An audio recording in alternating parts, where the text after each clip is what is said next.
This conference will now be recorded. Good morning, sir. Perfect timing. We're just about to start. So I'll call the meeting to order.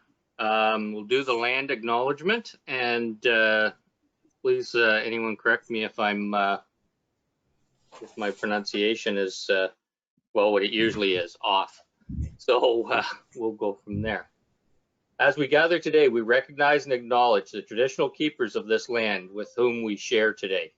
The Township of Southgate is a part of the traditional territories of the Anishinaabeg Six Nations of the Grand River, Saugeen Ojibwe Nation, Haudenosaunee, and Saugeen Métis. The land that surrounds us, part of who we are. The land that surrounds us is part of who we are, and it reflects our histories. May we live in peace and friendship with all its diverse people. Open forum. I know we have one. Do we have more than one, Lindsay? No, Mayor Woodbury, just Angie and Jean Matthews. I see Angie there. I'm not sure if Jean's joining her, but okay. Who we have? Go ahead, Angie.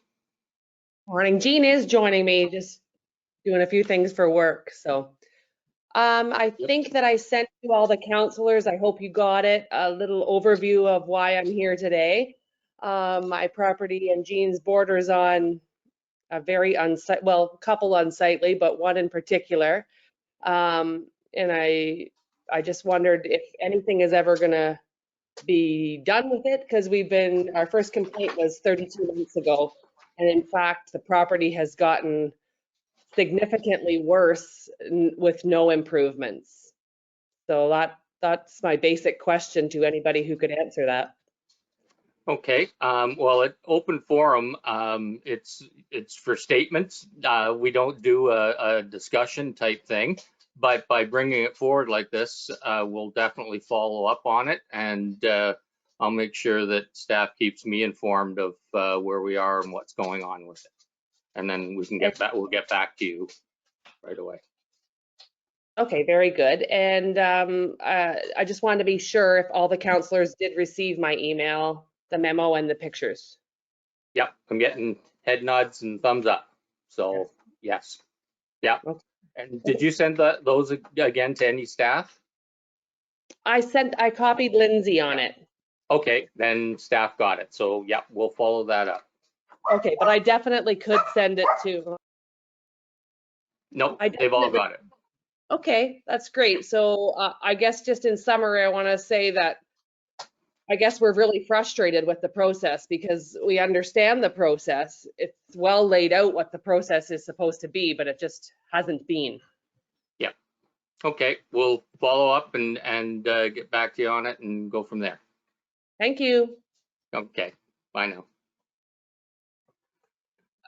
Okay, so we'll move on to confirmation of the agenda, and it's as amended, I understand, Lindsay? Yes, Mayor Woodbury. Staff report CBO 2021-006, the first staff report on the agenda. We're actually going to remove that. The company that requested the exemption has withdrawn that exemption, so we'll remove that. And okay. I believe Mr. Rematula is here if council would approve of him speaking to Dave's report. Let me grab the number. Number 9.4.2, the Eco Park Phase 2 Property Development Report. Mr. Rematula would like to speak to that if council would allow for that, which would have to be a 2/3 vote to allow him to speak. Okay. Is that's a separate vote? We can vote it with, yeah, like we'll do the agenda as amended and then do a separate vote to allow him to speak. Okay. Any comments on the agenda as amended? Seeing none. Anyone opposed? Oh, sorry, I didn't even tell you. That's moved by Jason and seconded by Michael. Anyone opposed? So that is carried.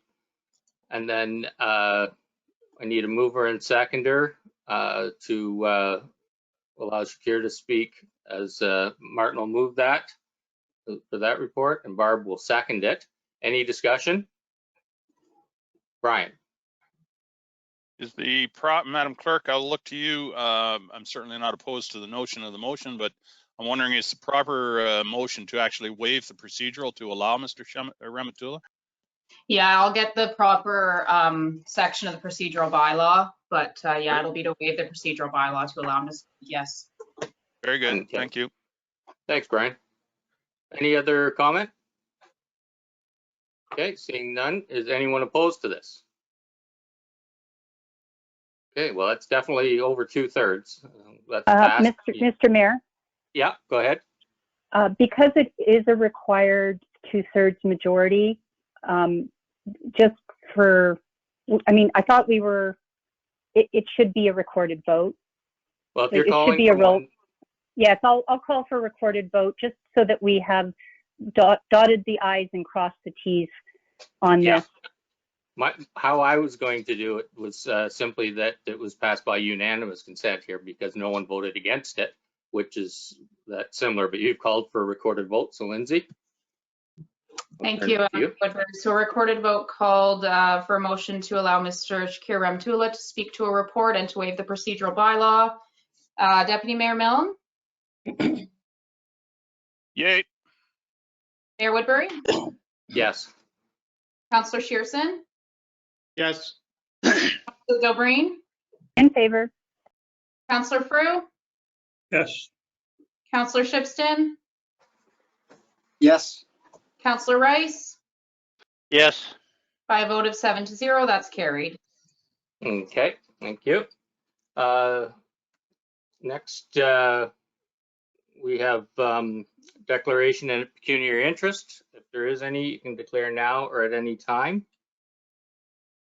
Okay, not seeing any there. There was no delegations today.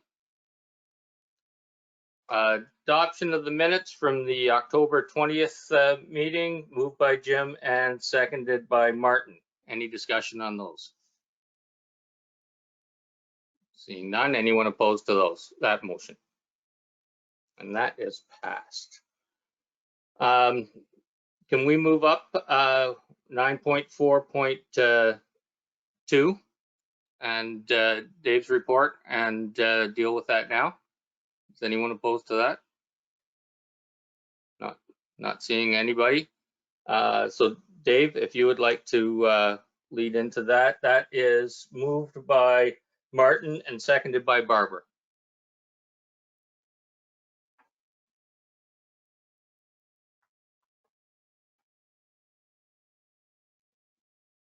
Okay, I'm just grabbing that report out of my files, and so this report is about the Eco Park Phase 2 land development proposals that we received. JLL presented some weeks ago, and I guess we better put it on the table first with a mover and seconder. I did that. We're good. Okay, sorry, I missed that. So the report is, just basically doing a comparison between JLL and the Flato discussions we've had and proposal before us. Maybe what I'll do is just start off by allowing Mr. Rematula to present to council, or talk to council, and then if there's any questions following the report, he can entertain those as well, or I can entertain in relation to the report in relation to financials and so on. But we'll turn it over to Mr. Rematula to speak if we could. Absolutely. Welcome, Shakir. Good morning, Mr. Mayor, and I'm grateful to you and to the entire council for allowing me to speak this morning. I'm just going to be brief and to the point. I think all of you guys must have seen the work that we're doing in Dundalk. We believe in building complete communities, and we're grateful to the Council of Southgate and the staff who have been working with us in achieving what we have been trying to do. We have been involved in Dundalk for a number of years. And we are very pleased with the work that we've achieved, and we're grateful once again to the council and to the staff for helping us out in achieving what we've been doing. I think by working together, we have achieved a lot of great things for Dundalk, and for Southgate, but I don't think we're done yet. I think we still have a long ways to go, and we will need continuous support of the council.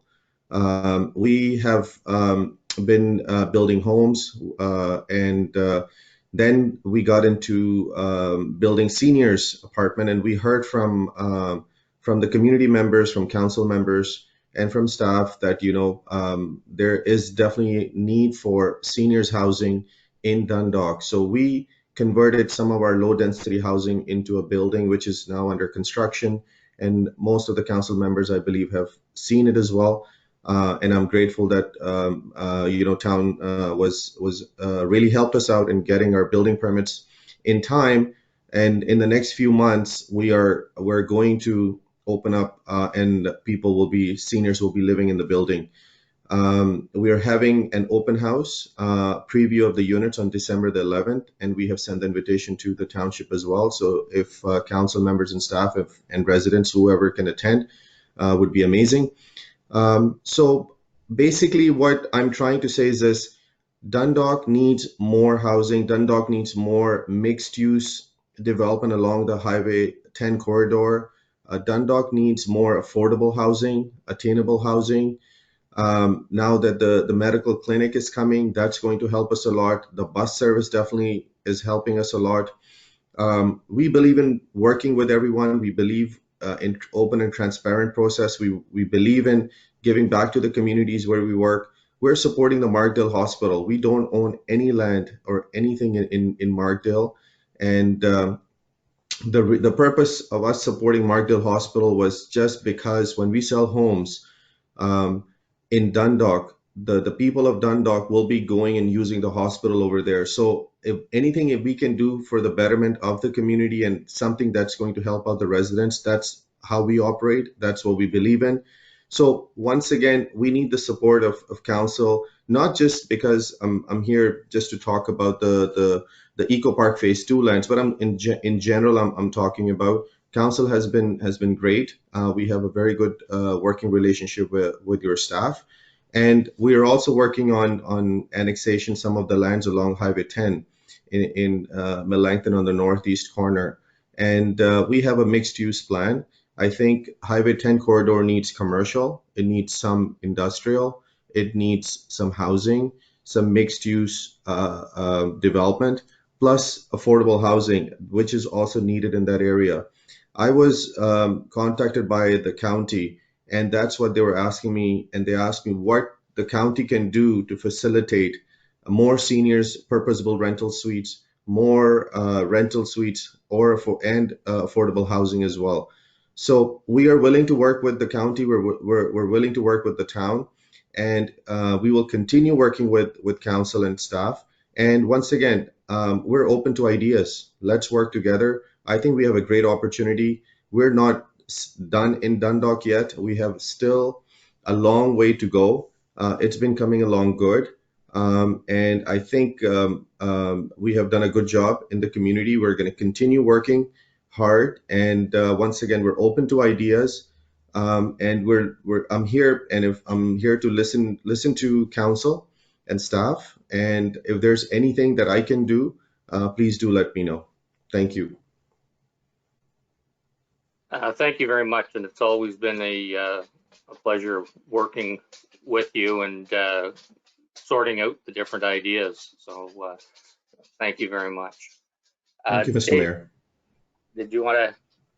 So just to take off from there, the proposal that Flathead has proposed is the purchase of 90 acres of land and co-developing the roadway with us on a 50-50 cost share to put that in place from the standpoint of roadway construction and servicing in Eco Park Phase 2. When we do the analysis and comparison of the revenue generated from the 140 acres with JLL versus Flato, it comes out to slightly more with Flato, but I mean, for all intents and purposes, pretty much equal. I think the unique thing is that We wouldn't be paying any commissions. Obviously, we would turn that over to Flato to market the property and market it from a co-marketing standpoint of us having say as to the types of commercial development, especially on Highway 10, and through the planning process of how the land's developed on behind the service road. We would retain about 40 acres of land plus some lands on the other side of the rail trail that is in the Ida Street blocks for other development types. At this point, I think there's a lot of financial analysis here, but I would turn it over for questionings. There are some attachments to show some of that other lands, and I think we've talked about that before, but I think at this point, likely best is to talk about the project and if there's any questions to be answered. Okay, thank you. Let's see, are there any questions? Brian, go ahead. Thank you, Mr. Mayor. And thank you, Shakir, for being here this morning. Appreciate your time. Thank you, sir. A couple questions or that come to mind, and you spoke about them briefly there. You know, the need for affordable and attainable housing, and I'm just wondering what your long-term vision for that 90 acres, particularly that we're talking about in this report. What do you see, or what do you envision in terms of affordable or attainable housing being built there, if any? Very good question, Mr. Deputy Mayor. Our vision for that area would be, first of all, we would have to work very closely with the township, and we will not be able to do anything until the township has approved any of our plans. That's step number one. So we will not be able to propose anything without this council's approval. Number two is this, the way we envision the lands developing would be big retail commercial box stores facing Highway 10. And then we would have industrial stuff on the close to the Eco Park Phase 1. So the lands in between would be live work townhomes kind of thing, could be different forms of housing, not just all single detached homes. We have started doing back-to-back townhomes. We find that product to be very affordable and less expensive especially for the first-time home buyers to buy. And I think we have also learned, and things have changed. If you would see what we're building right now is like lots of singles, lots of semis, and lots of townhomes. I think now we need something different for Southgate, what I'm hearing and what I'm learning as well. We need to have different forms of housing. We need to have housing which is affordable, especially for the first-time home buyers. And when we did the development, or when we were getting the development approved at that time, market was different. Construction cost was completely different. It's not just about the construction cost itself. Even finding the right people to work for you and to deliver what we are going to promise, it's a challenge. Finding the right people to work is not easy these days. And at the same time, everything else has been increasing. The development charges have been increasing, which rightfully so, because more infrastructure is needed.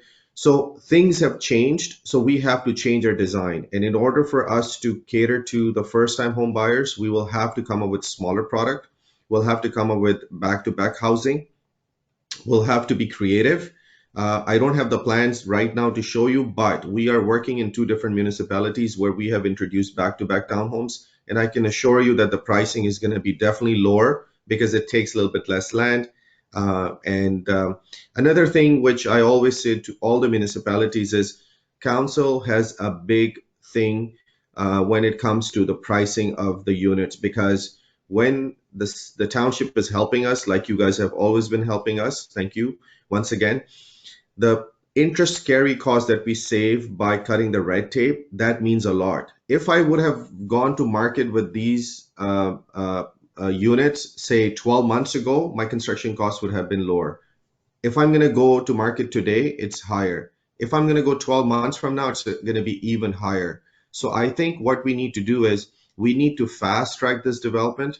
we need to make it happen sooner so that we can offer good pricing to the home buyers. But to answer your question, Mr. Deputy Mayor, I agree with you. I'm with you 100%. We have to offer different forms of housing.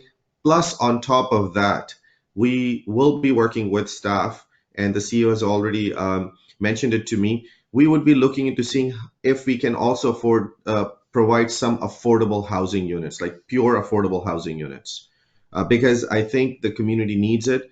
The dream of buying a home in Canada is becoming so difficult now, and it's so expensive, especially the younger generation. I don't know how kids will be able to afford homes. So the only way I see it in my mind, being in this business for a number of years and watching my dad and my grandfather being in this business, I think we need to come up with product which is affordable, which is small, so that the newer generation can get into buying the first home. Once they buy their first home, it's easy for them to move into a bigger home as they grow, and then they start to grow their family and start to make more money.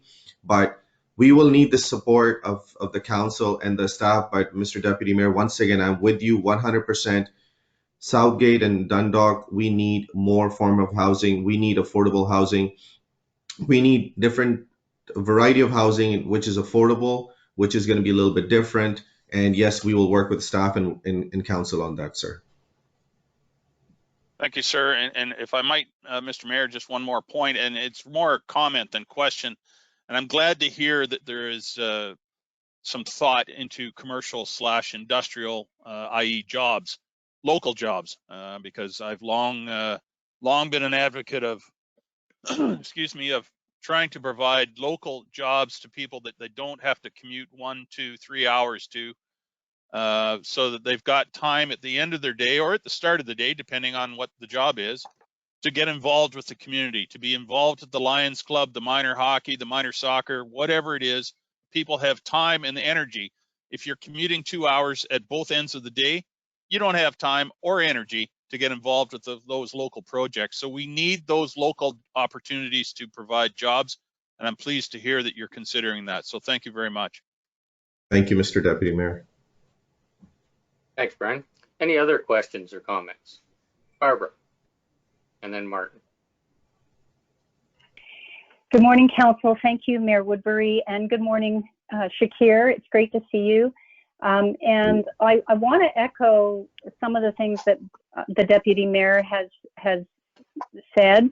I won't repeat them, but I do want to echo what he has said about being able to live, work, and play in the community. And you've always been, Shakir, you've always been responsive to our community's ideas, the Seniors Advisory Committee, Council's thoughts, and you're responsive to what your market is requiring as well.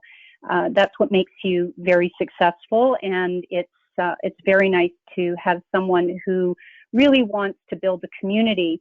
I've always been a supporter of the cradle to grave type of community where you don't have to move out of your community to find work or housing or entertainment, and where this plan that you have now for that 90 acres to be mixed use, that was one of my first questions, was what did you have planned? And I'm excited that it will be employment as well as housing and mixed use type of housing, being very creative with how to make it more attainable and affordable. They're two different things. I think our Affordable and Attainable Housing Committee will be very excited to hear some of this plan, because it's exactly what they're looking for. But it's you move out of your parents' house, and you want to get a job, and you need to get an apartment, and then you get married, and you want to start a family, and then you get into a bigger house, and then everybody moves out, you want to downsize. So that's what I mean by cradle to grave, and it sounds as though that is what you're thinking now as well. So thank you very much for coming and joining us today virtually. You didn't have to make the drive in our snow that we have, and we'll look forward to more discussion. If I may. Sure. Thank you, Councillor Dobreen. And you know me and you know us. We have always worked with council. We've always listened to you. We've always listened to your staff, and we will continue working with everyone. And community building is an evolving process as well. We all are learning as things are changing around the world. Where we are today, we would not have imagined this 5 years ago that things were going to change so much. So now things have changed, and we're very open-minded people. We are going to continue to work with council and staff, and then I'm more than happy and I'm excited to meet with the Affordable Housing Committee because once again, that's needed. When I say complete community, that includes everything. That includes housing, that includes mixed-use housing, that includes different forms of housing, that includes affordable housing, because that is needed and things have changed. And we need industrial, we need commercial, we need to create jobs, we need to have activities for the kids to do in the community. What can be done to keep those kids in the community, because we don't want kids getting born and getting raised in Dundalk, then they're moving out. So we need to create jobs. We may also need some office space because things have once again changed and things are changing. The way Eco Park is going to get built, there's going to be not just industrial jobs, there's going to be office professional jobs as well. And those retail stores will require jobs. And then, like on our site, we have hired local people from Dundalk to work for us, and we're always promoting locals to come work for us, and we're always open. And if local people are looking for jobs, please do send us the resumes. We're always looking, and if someone fits our criteria, we're more than happy to buy local. We believe in supporting the local economy. That in fact, 99% of the time when I've driven to Dundalk, I would do my best to fill up my gas from the gas station in Dundalk, because I want to give that, even a very small business, to the local business owner. When we do events like the last event that we did in Edgewood Suites, the seniors building, we purchase the food from the local restaurant. We purchase the coffee from the local restaurant. These are very, very small things, but they mean a lot to small businesses, and it's our job. And once again, we're not doing any favor to anyone. This is our job, and we have to support our local businesses. In fact, I must say that Terry Murphy, the new economic development officer that you guys have hired, she's amazing. She's called me a few times, and she's trying to come up with ideas, and she drops in the name of the CEO and the council and the mayor to scare me a little bit, but it's okay. But she's great. I mean, what she's thinking, she's on the right track. She's like, Shakir, how and what we can do to enhance, to do things which are better for the Main Street, how we can do things better. And I'm actually talking to her to see what Flato can do aside from this Eco Park agreement, what Flato can do to assist the township and the Main Street business owners over there, to assist them to develop their business, because we need them. They're part of our community. So in the beginning, we were not trying to push the commercial and industrial so much, because we wanted to be respectful to the existing business owners along Main Street. I think they have their own character. They have their own unique existence in Main Street, and that needs to be preserved and that needs to be respected. And we respect them. We're going to continue working with them as well, while we work on bringing the big stores idea. So the first step for us when we came in over there, we didn't want anybody to be scared of us that, hey, we're coming from Markham, from big city, and we're going to take away the jobs and we're going to take away the small stores. No, it doesn't work like this. The people who were there, they have to be respected. In fact, we should find ways to help them. And Dundalk's Main Street, it's beautiful. It needs more work, but now more people are moving in there. It's naturally happening, and it's naturally going to continue to grow and get better. So once again, Mr. Mayor, we're here to work with you, the deputy mayor, the council, all the council members, and all the staff members. And Terry, thank you so much for so great and guiding me along with the CEO to make Southgate better. Thank you. Thanks, Shakir. Martin, you had a question or comment? And you win the prize again, Martin. First of the day to have probably a really good statement with the mute on. Yeah, that's me. Anyway, no, a couple of comments and questions. Good morning, Shakir. Good morning, sir. You mentioned with the industrial, it would be big box commercial like that. One of the things in the JIL proposal was they were looking at more logistics warehousing, mainly because of our location on Highway 10, right between the GTA and that Collingwood Meaford area. Would you be interested in looking more of that kind of green industry more than Yes, just commercial? Yes, sir. We would be open to that as well. 100%. 100%. Like I said, we just didn't want to jump in, and we have a commercial plaza approved on Highway 10, but we have been marketing it very, very slowly, very quietly, because we don't want the local residents upset with us, and especially the business owners along Main Street. So yes, I agree with you, sir, and we will work on that sector as well. 100%. Okay, the other one would be along the same lines, I guess maybe a footnote to that first question. You mentioned the office space, retail space that could be coming in. Would you be willing to look at plans to have affordable apartment units on top of those shops, just like they are in Dundalk, although some of those apartments above Dundalk probably you wouldn't want to really live in. But for a new build, to have that kind of thing on top, would that be something you'd look at too? 100%, sir. That's actually a great idea. That's a great idea, and we'll definitely look into that. And once again, like I said before, sir, we are willing to work with council, and we're open-minded people. And when you give us good ideas, 100%, we're going to listen to you, and we're going to work with you. It's going to be a joint development, let's say. So even here or anywhere, sir, without the council's blessing, no matter how good of a proposal we bring, we cannot move any further. So we will continue working with you guys. Okay. And this is for Lindsay. Those two questions were kind of basically the same. I know I'm only allowed two, but would that consist that I could have one more on a totally different subject? I'll leave that with the mayor. Is that okay, John? Go okay. ahead. The other one you were talking about back-to-back townhousing. And I certainly can appreciate the costs of lumber, concrete. Concrete is going to be going up sky high because of the carbon emissions and all that. With townships, with townhomes, I know there's quite a few towns in homes in Southgate that are just built on substantial concrete pads, one level homes, 1,000 square feet. Would that be something as a different kind of housing that you might be interested in Wells too, like back-to-back one level, depending on how much land you obviously have? Yes, so those would be bungalows I think you're referring to. And once again, yes, sir, we would be open to that, 100%, 100%. But just on slab though.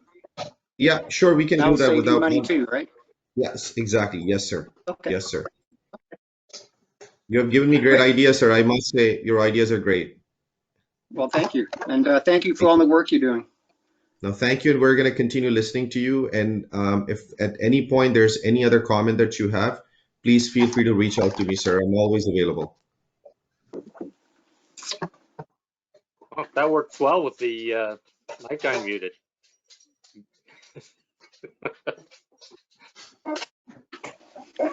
Are there any other questions or comments? Oh, okay. Terry has something, and Dave, I don't know. Okay, Terry. Yeah.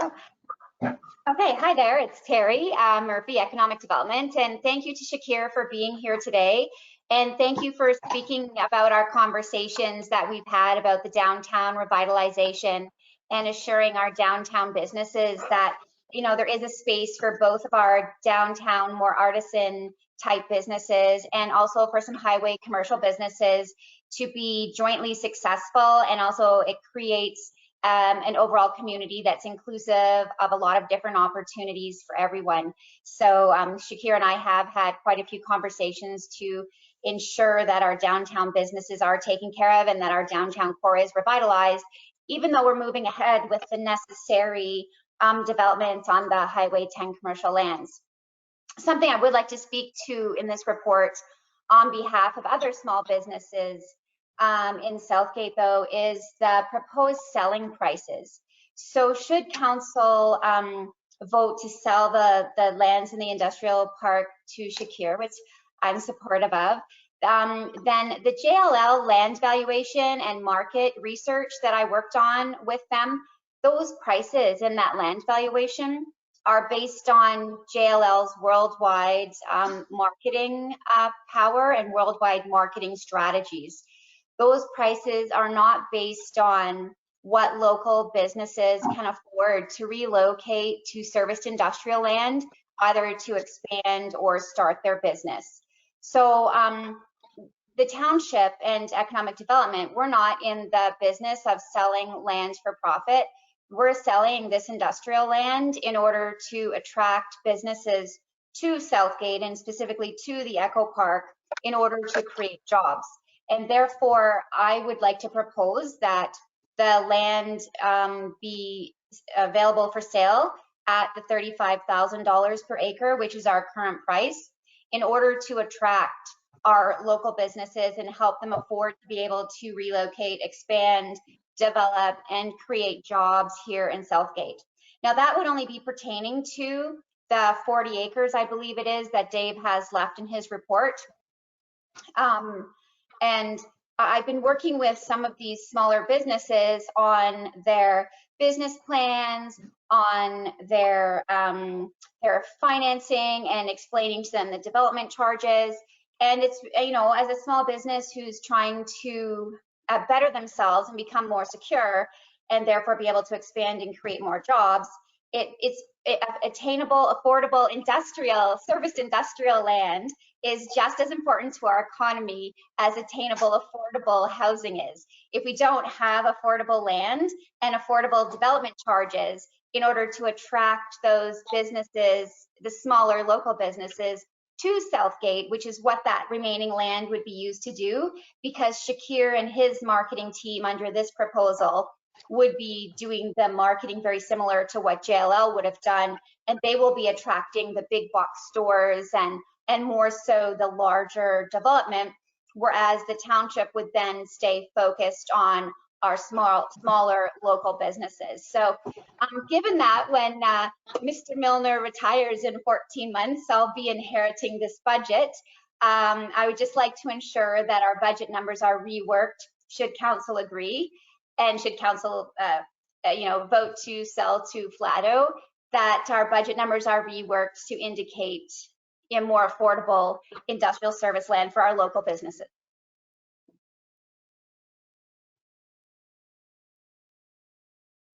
There, I got to do that now. Thanks, Terry.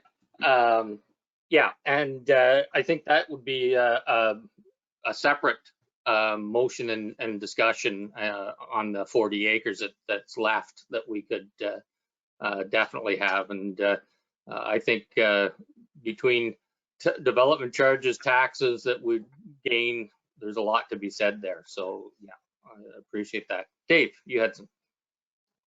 So maybe I'm going to make a bit of a correction. And Terry, she's already adopted the economic development budget, I believe.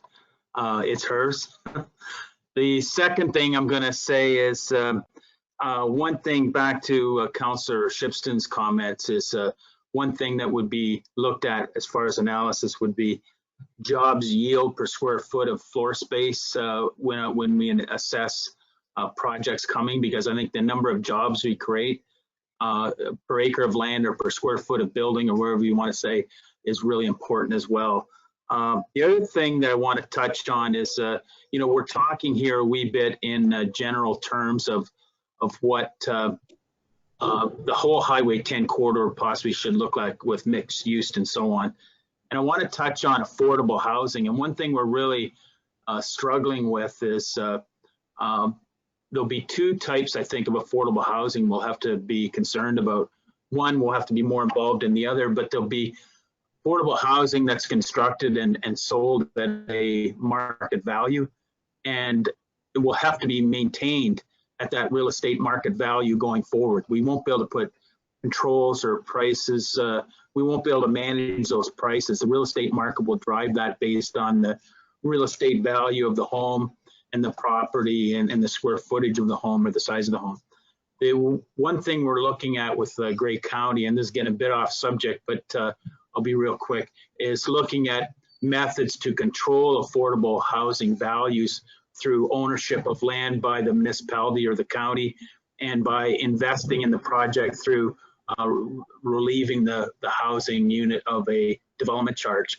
And that way, you know, the land would be more of a condo agreement, and we could possibly, we're talking with planning and housing about that at the county, to keep the increase of the real estate value at a percentage annual COLA or something like that, instead of you know, the first landowner selling it or property owner selling it and getting a windfall that would raise it to maybe what real estate value would be.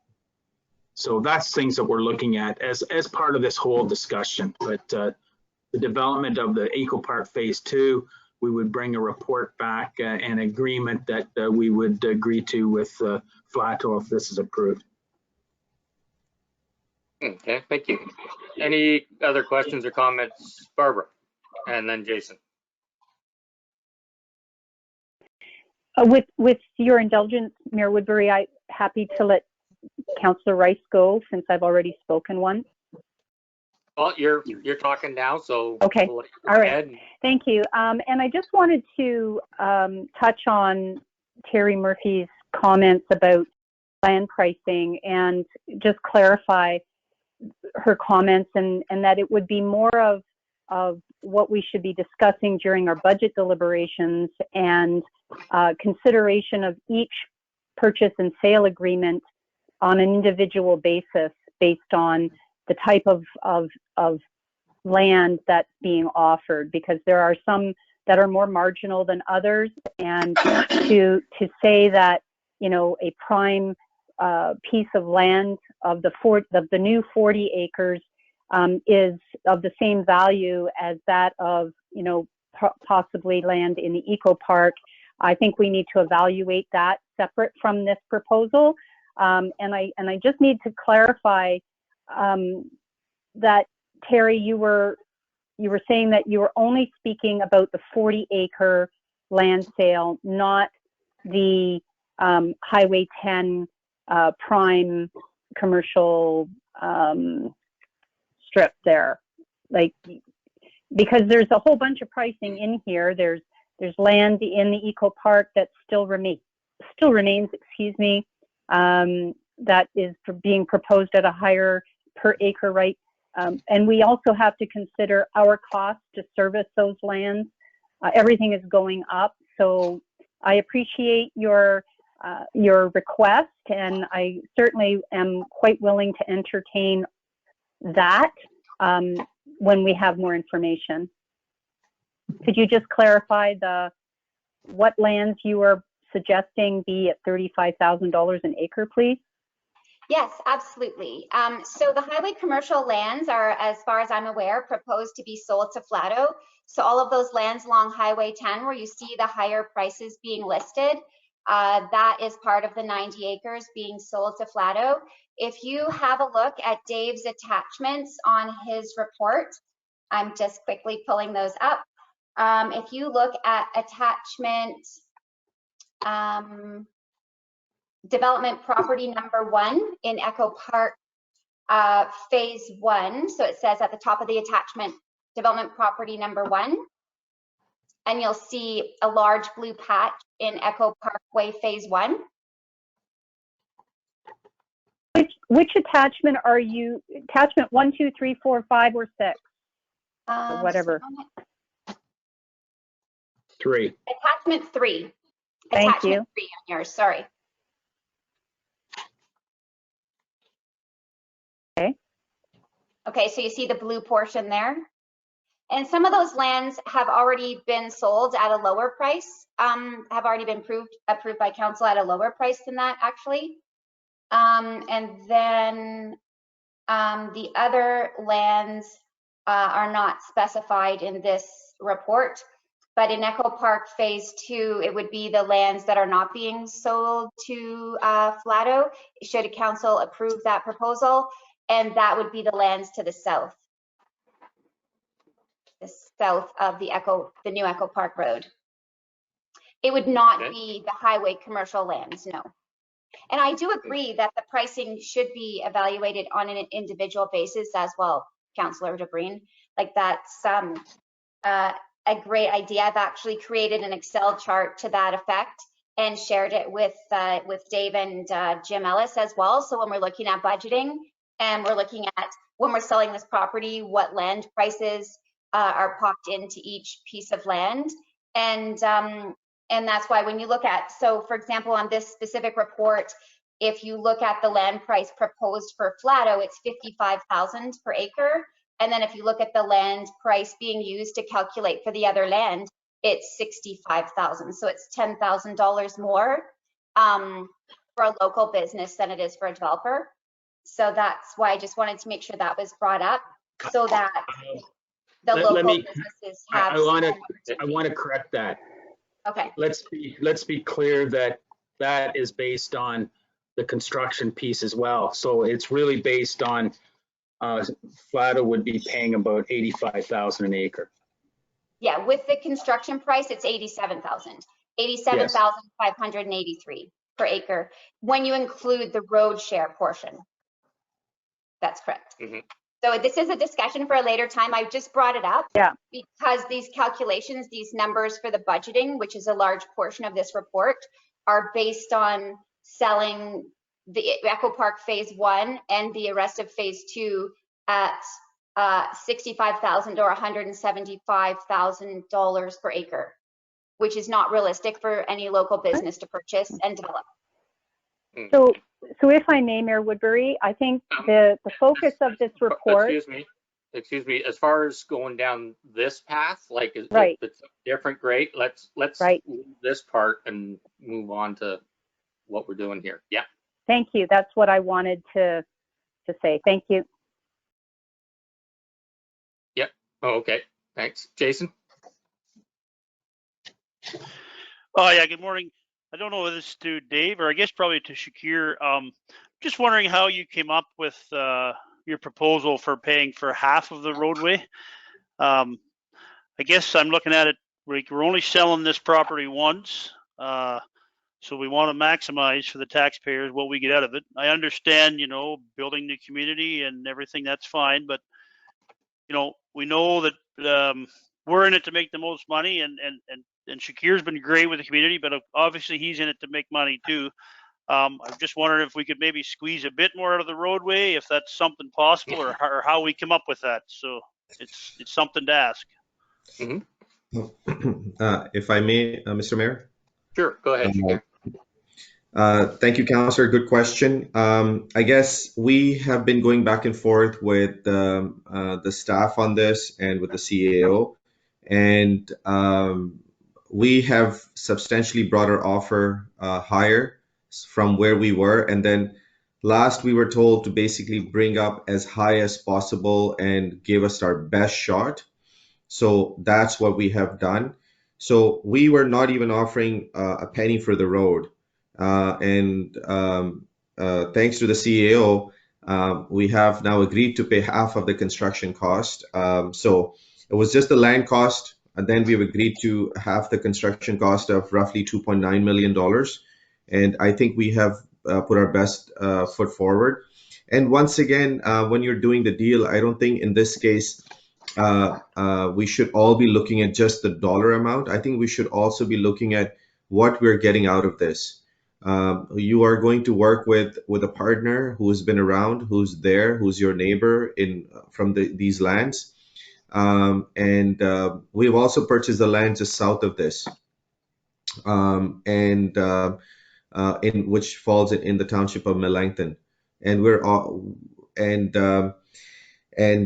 we are working in Dundalk. We are going to continue working in Dundalk. I think we're offering the things which the town needs. So we are not coming up with a proposal that's just going to maximize the most profit for us. I think we are. Yes, we are for-profit organization, but I don't think our intention here to just buy a piece of property and just put as much density as we can, commercial, industrial, or residential, to maximize the returns. I think the idea here for Flato, at least, is it's more than a business deal for us. I think we are on a mission to come up with a complete community. When we are done from Dundalk at least I should be able to say we came into Dundalk when nobody was there. We came in, we worked with the town. Town was very supportive, very good, very professional. We were able to bring the medical clinic. We were able to bring seniors building. We were able to work with the town and county and everyone else, all the other stakeholders, to bring the bus service. We were able to bring attainable housing, affordable housing, purpose-built rental suites, different forms of housing in industrial, commercial. So we are looking at a complete package. We're looking to do a complete community. So that's what we are trying to do. And so I don't think we should just be focusing on just one road cost of you can squeeze a little bit more out from us. But I think we have put our best foot forward. This is a great deal for the township, and I think it's a great deal for both of us. I think it's a healthy relationship. And once again, you will have the right to say what's going to be happening on the land. So you're not just selling the land to someone and who's just going to walk away. I think more than money and more than anything else is our reputation. We have done so much work in Dundalk. We have invested millions and millions and millions of dollars. Believe me, when we started doing work in Dundalk, no major lender, no banks wanted to finance any of the projects in Dundalk. Nobody wanted to come. I'm openly saying it to the public. Nobody wanted to finance anything in Dundalk. Yeah, 1 or 2 or 5 homes, 10 homes, fine. But if you want to do a major infrastructure, nobody wanted to go. Not just Dundalk, anywhere outside of the GTA. I love Dundalk. I mean, if you ask me, I mean, believe me, I'm not joking. Maybe I will move to Dundalk one day. I have special place in my heart for Dundalk. I believe in it because it was my vision, it was my dream, and thank God it's coming close to fruition now, and we're on the way to make it happen. But it was so difficult for us to promote any place outside of the GTA because all the major lenders, all the big companies, they all wanted to be within 60 minutes of the GTA. Nobody wanted to go out. After COVID, people have learned different things. People have started to go out. But believe me, what we have done and what we have achieved till today in Dundalk, it was not easy to bring quality trades. It was not easy. Yes, you can bring trades to Dundalk, but if you want to bring good trades to Dundalk, it was difficult. We had to work with them. We had to work with the consultants. We had to work with everyone else to basically achieve. If you've been to our model home, you'll get to see the quality of homes we're building. And that's the same house we're building in Markham.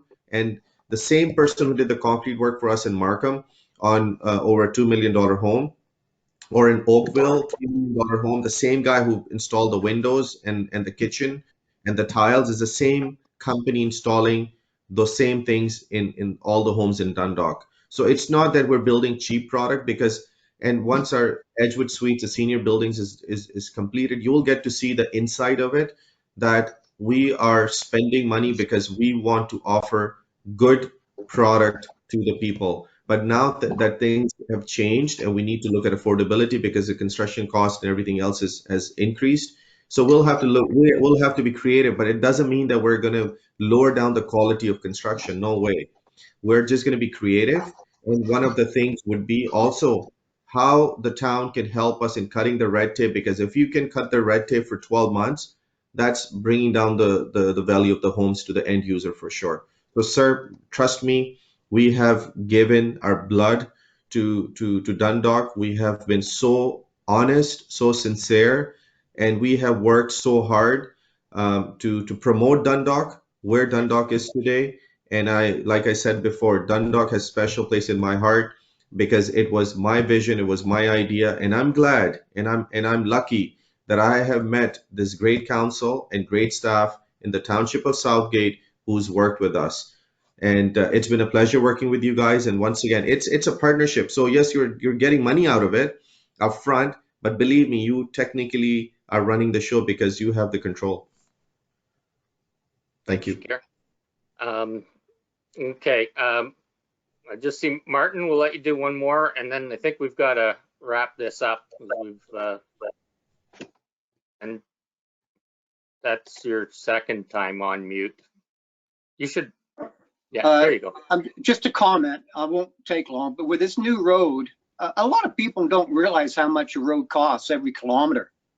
So if we can have a developer, Shakir, come in and pay for half or whatever that figure was, I think that's a good thing in itself. But again, down the road, with this road being built and that 40 acres that are left over for what Terry says is going to be for the local, they're going to have access to a road and maybe other ancillary roads off this main one, which is by natural progression is going to put the price above that acreage anyway. So it's a win-win down that road too in 10 years or whatever.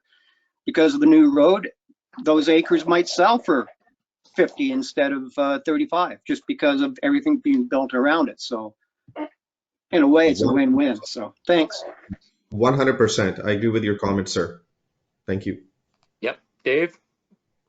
Yeah, just to round out the discussion, back to Jason's question, the reason we created that 50-50 relationship in building the road is the costs are somewhat inflation protected, that we're sharing those inflationary costs possibly, or savings, we don't know. But if it comes in at 3.2 million to build the road, that's going to be split 50-50 between Flato and Southgate. So that's the reason we went with that kind of cost share arrangement, because of we've got an estimate and they likely are high, but everything is considerably high when it comes to construction right now.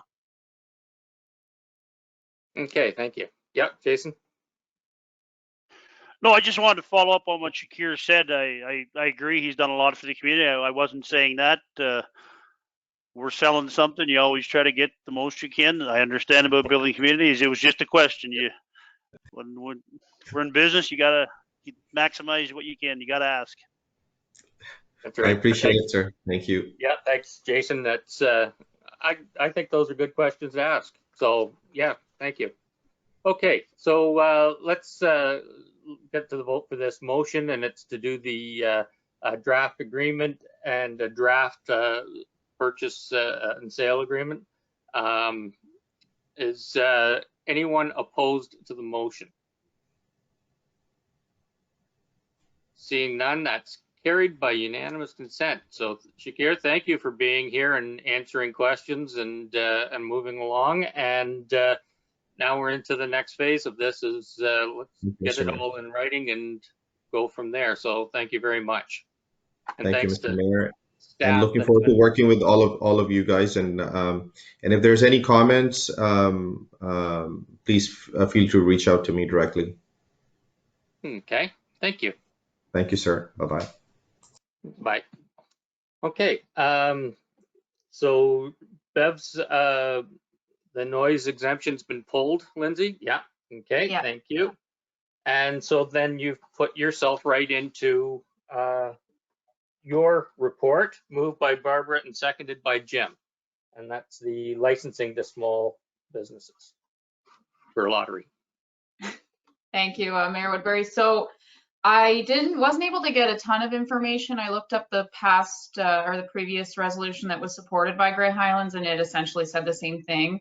Neither of them had staff reports, so I could only assume that basically their intent here is to make it easier for organizations who do not qualify right now to get a lottery license for their fundraising and stuff. And I took comments from our last meeting to kind of go through MPP Bill Walker's office rather than straight to the ministry and send a letter on behalf of yourself and go from there. So that's about it. Okay, any questions or comments? Okay, call the motion then. Anyone opposed to this? And that's carried by unanimous consent. Thanks, Lindsay. Love those long reports. Next, we'll move on to Jim's, and it's PW 2021-052 to do with parking bylaw amendment, a report on it. Lindsay, hi. So Jim Ellis is away this week, but between Dave and myself, I helped Jim with the bylaw part of it, but Dave can maybe speak to the Proton Street issues and why this is coming forward, but I can speak to the amendments to the bylaw if anyone has any questions. Okay, Dave, did you want to add anything to this? Yeah, the main issues in this report is to address parking issues down at the Hagen Street area of the school. We've had complaints from residents that during school hours, people are parking on both sides of the road, and the ability to get out or access by emergency vehicles to get in would be greatly hampered. So we're putting in place parking controls that will better manage that area.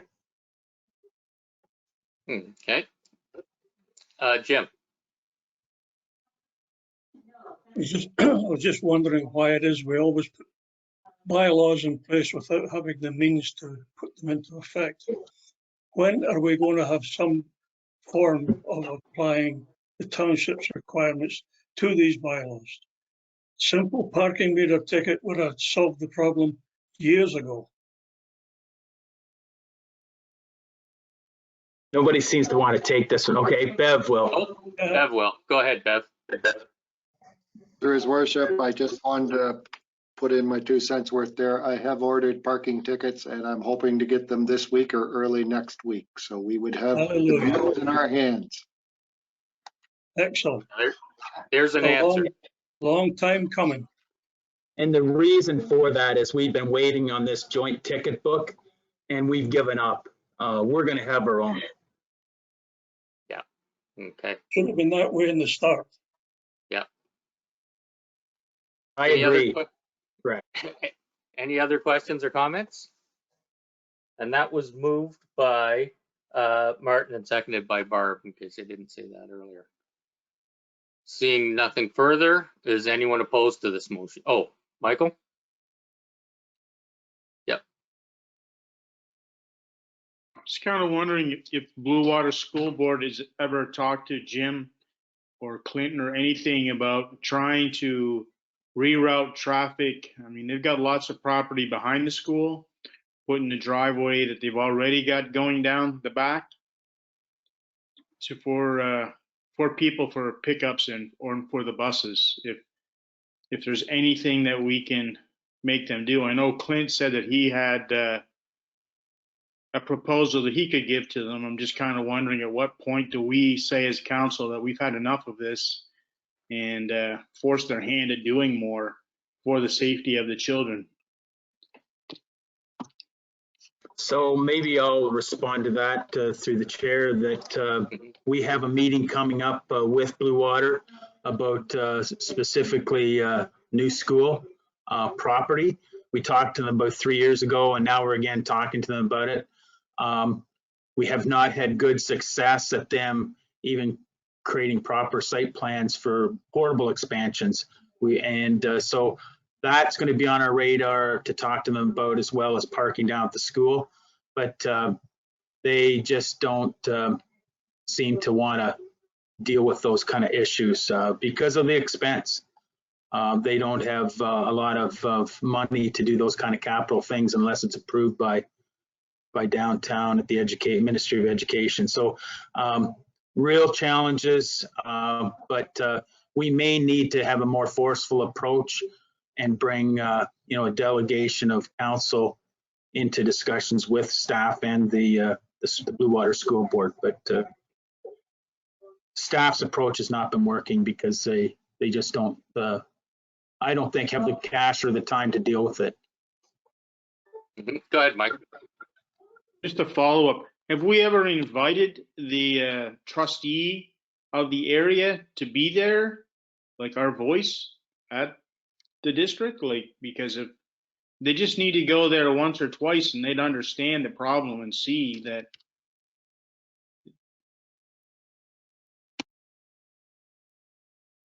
We have had conversations, but not anything that's sustained, and maybe we need to take a harder approach on that. But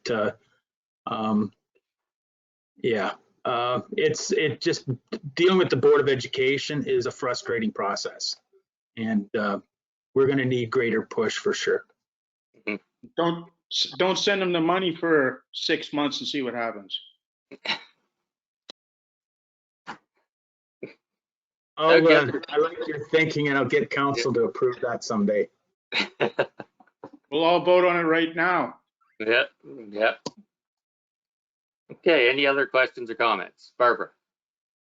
Through you, just a quick question. Would it be worth this being on our radar for minister delegations at Roma? Just putting it out there. Deadline soon. It might be, just to say about our growth and express concerns about the responsiveness of the school board. I'll leave that in your lap. Okay, thank you. Any other questions or comments? Okay, is anyone opposed to this motion? And that is carried by unanimous consent. Next is the bylaw, moved by Brian, seconded by Martin.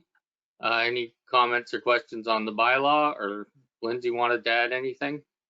No? No, straightforward. Well, then I guess what we'll do is we'll get you to do the vote. Thank you, Mayor Woodbury. Recorded vote for bylaw 2021-161 to amend the parking bylaw. Councillor Rice, Yes. Councillor Dobreen, In favor? Deputy Mayor Milne, Yay. Councillor Shipston, Yes. Councillor Shearson, Yes. Mayor Woodbury, Yes. Councillor Frew. Yes. By a vote of 7-0, that's carried.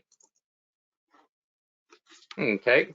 And I'm thinking Brian's suggesting that we take a break. So I've got 6 minutes after 10. How about we come back at 15:15 and take a run at the rest of the stuff? So we're in recess for the next 9 minutes. Thanks.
Okay, once I see a couple more smiling faces, we'll get the meeting back to go.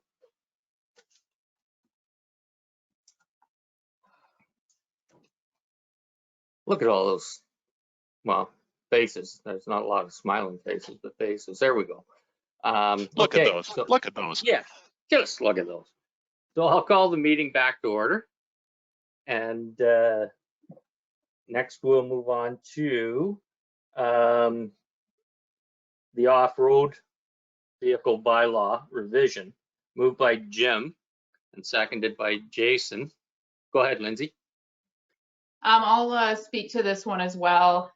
Okay. So Alice and I brought forward these revisions. There was a bit of interpretation issues with some of our police officers when they were trying to enforce on a couple of occasions.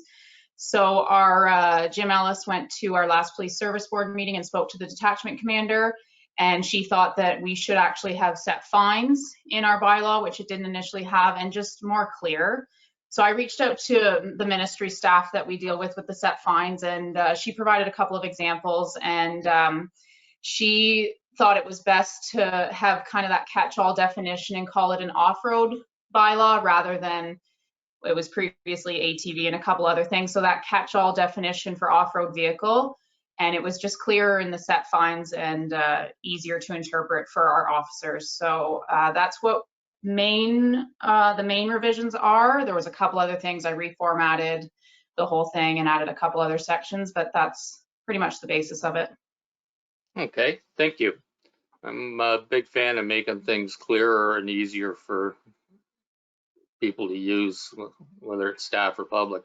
Any questions or comments? Martin. Did my mute button then. Yeah. Yeah.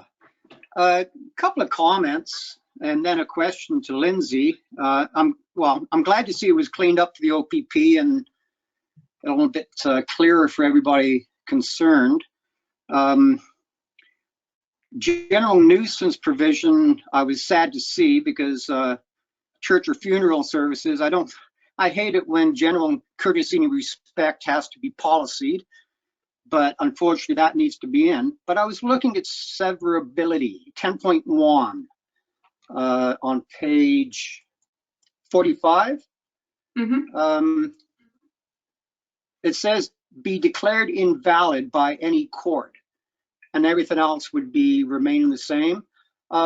Because it would be a specific court case, the one that would be severed would still be applicable after the fact, because it would be case by case basis. Could you just explain that a little bit better for me?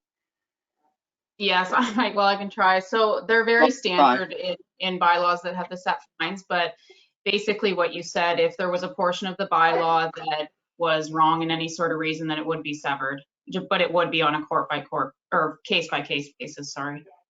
Okay, that's all I needed to know. Thank you, Lindsay. Yep.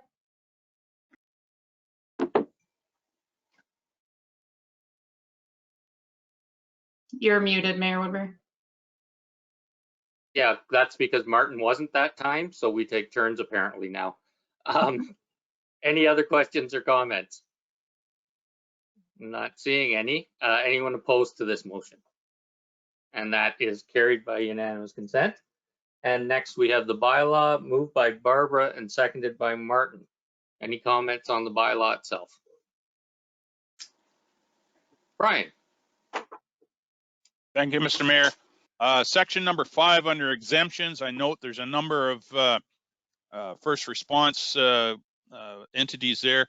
Should Dufferin County Paramedic Services be included? Because from time to time, they do come into Gray to provide services depending on need. I missed that one. Yep, we can add that. Thank you. Good point. Okay. We'll just pass it as amended, if that's okay with council. I'll add that. Okay. I wonder with the way they shift things around if paramedic services would be better instead of naming Dufferin or Wellington or whatever, because I know they ship them fair distance if it's something major. So yeah, I could make it just more of a broad, just say paramedic services. Excuse me. Okay.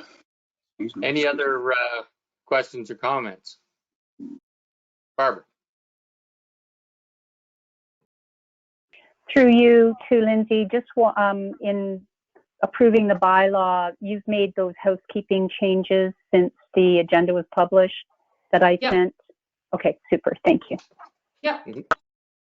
Okay. Not seeing anything else. Lindsay, I'll get you to do the vote, please. Thank you, Mayor Woodbury. So recorded vote for bylaw 2021-160, the off-road vehicle bylaw as amended. Mayor Woodbury? Yes. Deputy Mayor Milne? Yay. Councillor Gobreen? In favor. Councillor Rice? Yes. Councillor Shearson? Yes. Councillor Frew? Yes. Councillor Shipston? Yes. By a vote of 7-0, that's carried.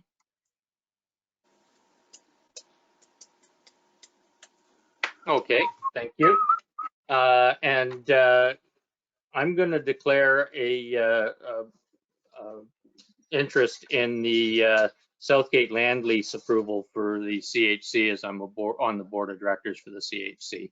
So Brian, if I can turn that over to you. And you had Michael moving it and you were seconding it. So you'll have to do whatever it is you do, and I'll be back in a bit. All right. Thank you very much. So I have a mover. I need another seconder to replace myself. A seconder. Barb, I see your hand up. Are you seconding that motion? Yes. Thank you. Okay. So Dave, is this your report, I presume? You are muted, sir. Yes, thank you. Yes, this is my report, and I think it's a pretty straightforward report that I'll just take questions on if there are any. All right. And feedback. Okay, thank you. Are there any questions or comments from council? Barbara. Through you, Mr. Chair, to Dave, did you get my email with some of the questions with regard to the land lease? Yes, and this agreement was co-developed with Southeast Gray Community Health Center, Al Madden, and we'll be working through those changes if they fit with him. Right. So I'm not sure, but that's why I asked the question. So just as long as you received that email, I didn't get a confirmation. So super. Thank you. Thank you, Barb. Any other questions from council? Seeing none, I'll call the question. Is anyone opposed? Not hearing any opposition, I'll declare that carried. Is there a bylaw attached to this, Madam Clerk? No. No. Oh, very good then. So we're done with that. I'll turn it back to Mr. Mayor now. Thank you. Thank you. Thank you. It's nice to see all these different things progressing. So it's just it's kind of neat times. Next, we have a motion moved by Jason, seconded by Jim, and it's the Holstein Cemetery Board use. So Dave, if you wanted to add to that. Again, pretty straightforward. They have requested the what they have not spent on the fencing budget for to be captured in their Green Cemetery project.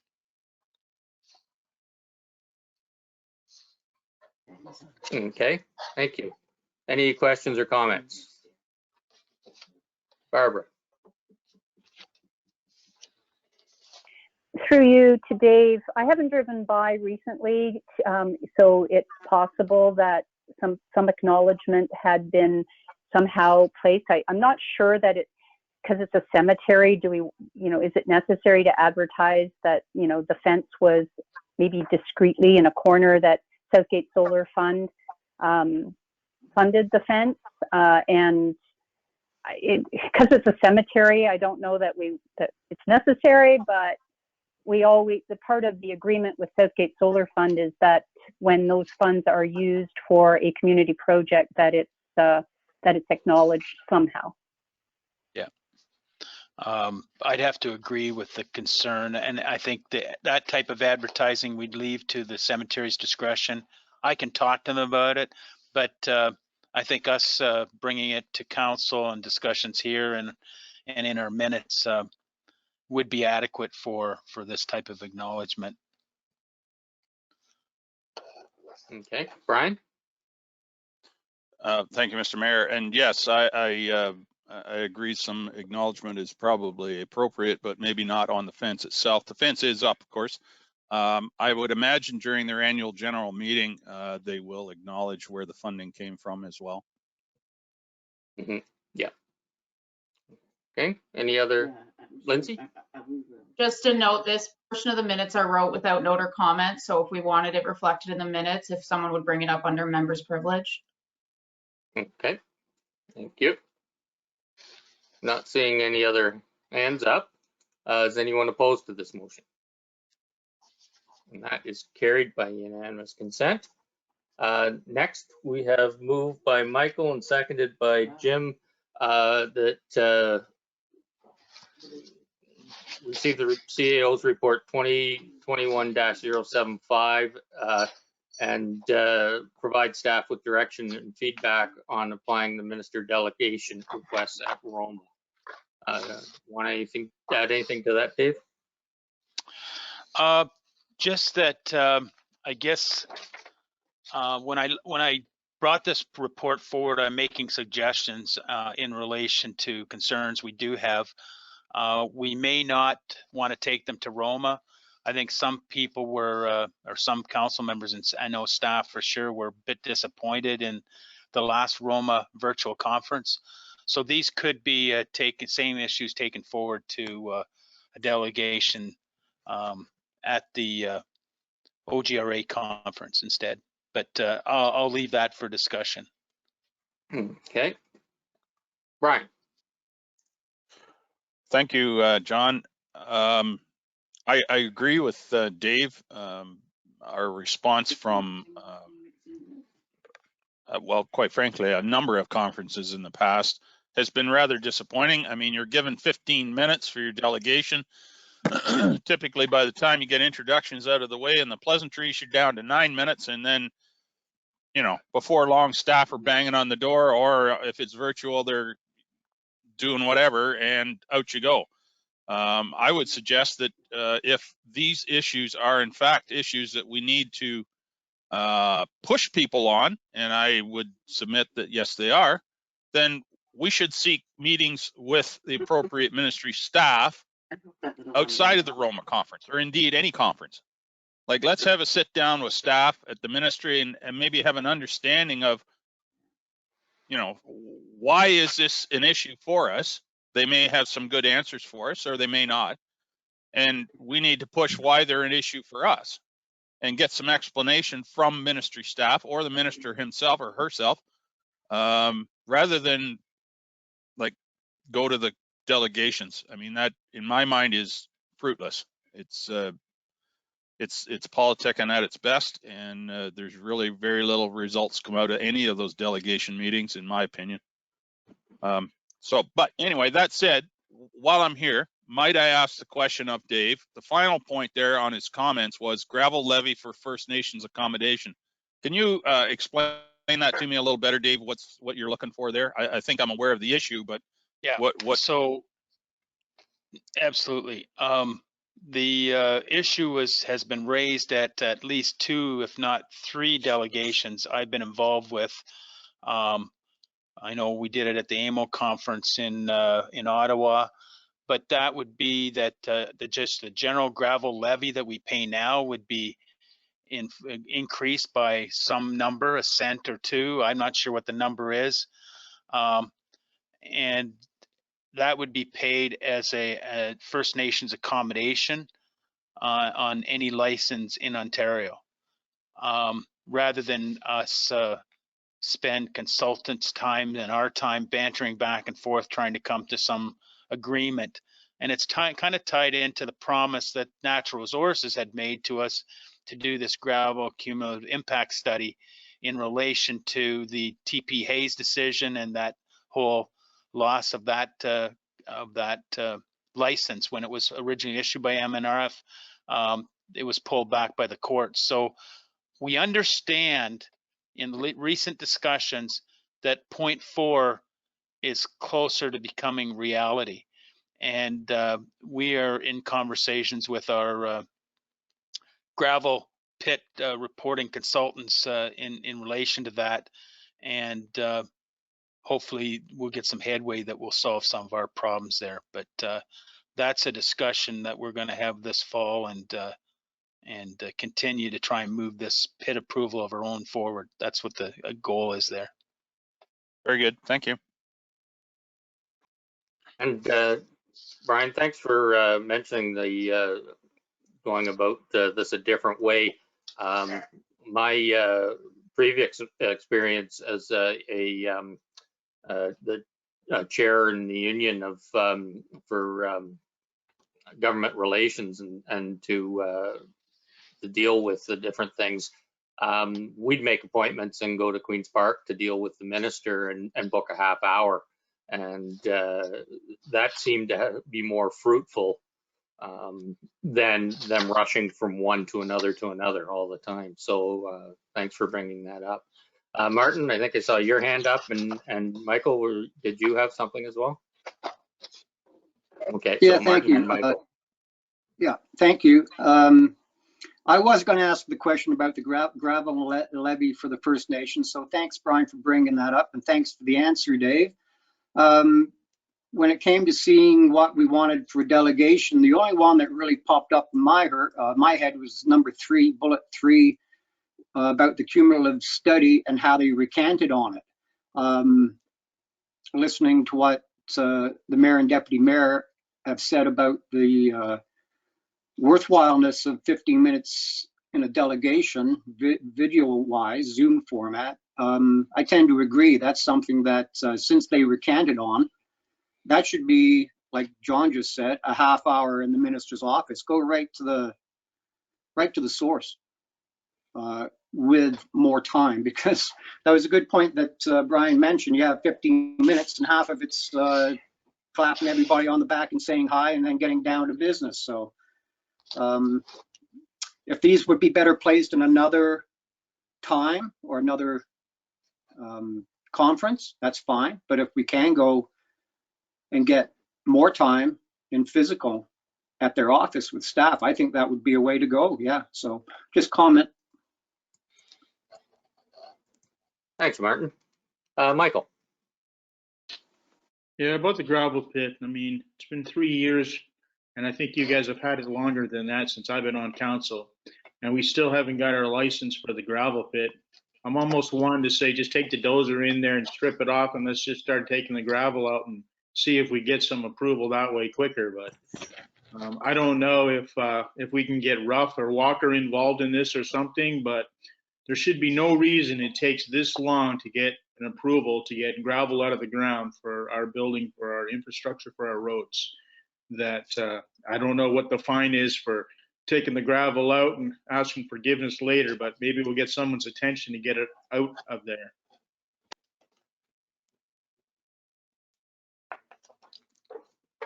Dave, did you want to comment? No. Okay. Not recommended. Yeah. I think it's frustrating that it has taken this long and that things are going on, and if we can push in any other way, I think we need to get stuff more going. Barbara. Through you. So with regard to the direction, are we suggesting that we not apply for minister delegations and instead direct staff to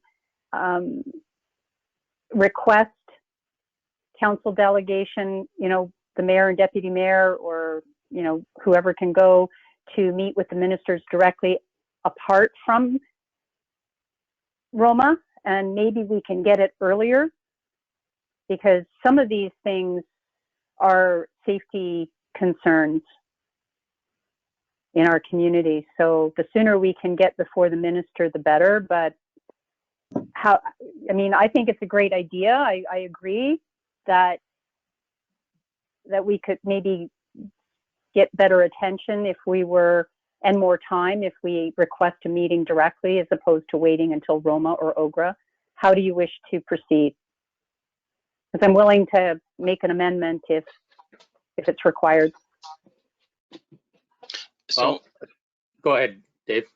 so on the first two subjects, we're having the mayor and the chair of the Police Services Board, Councillor Frew, is meeting with Detachment Commander Anderson next week.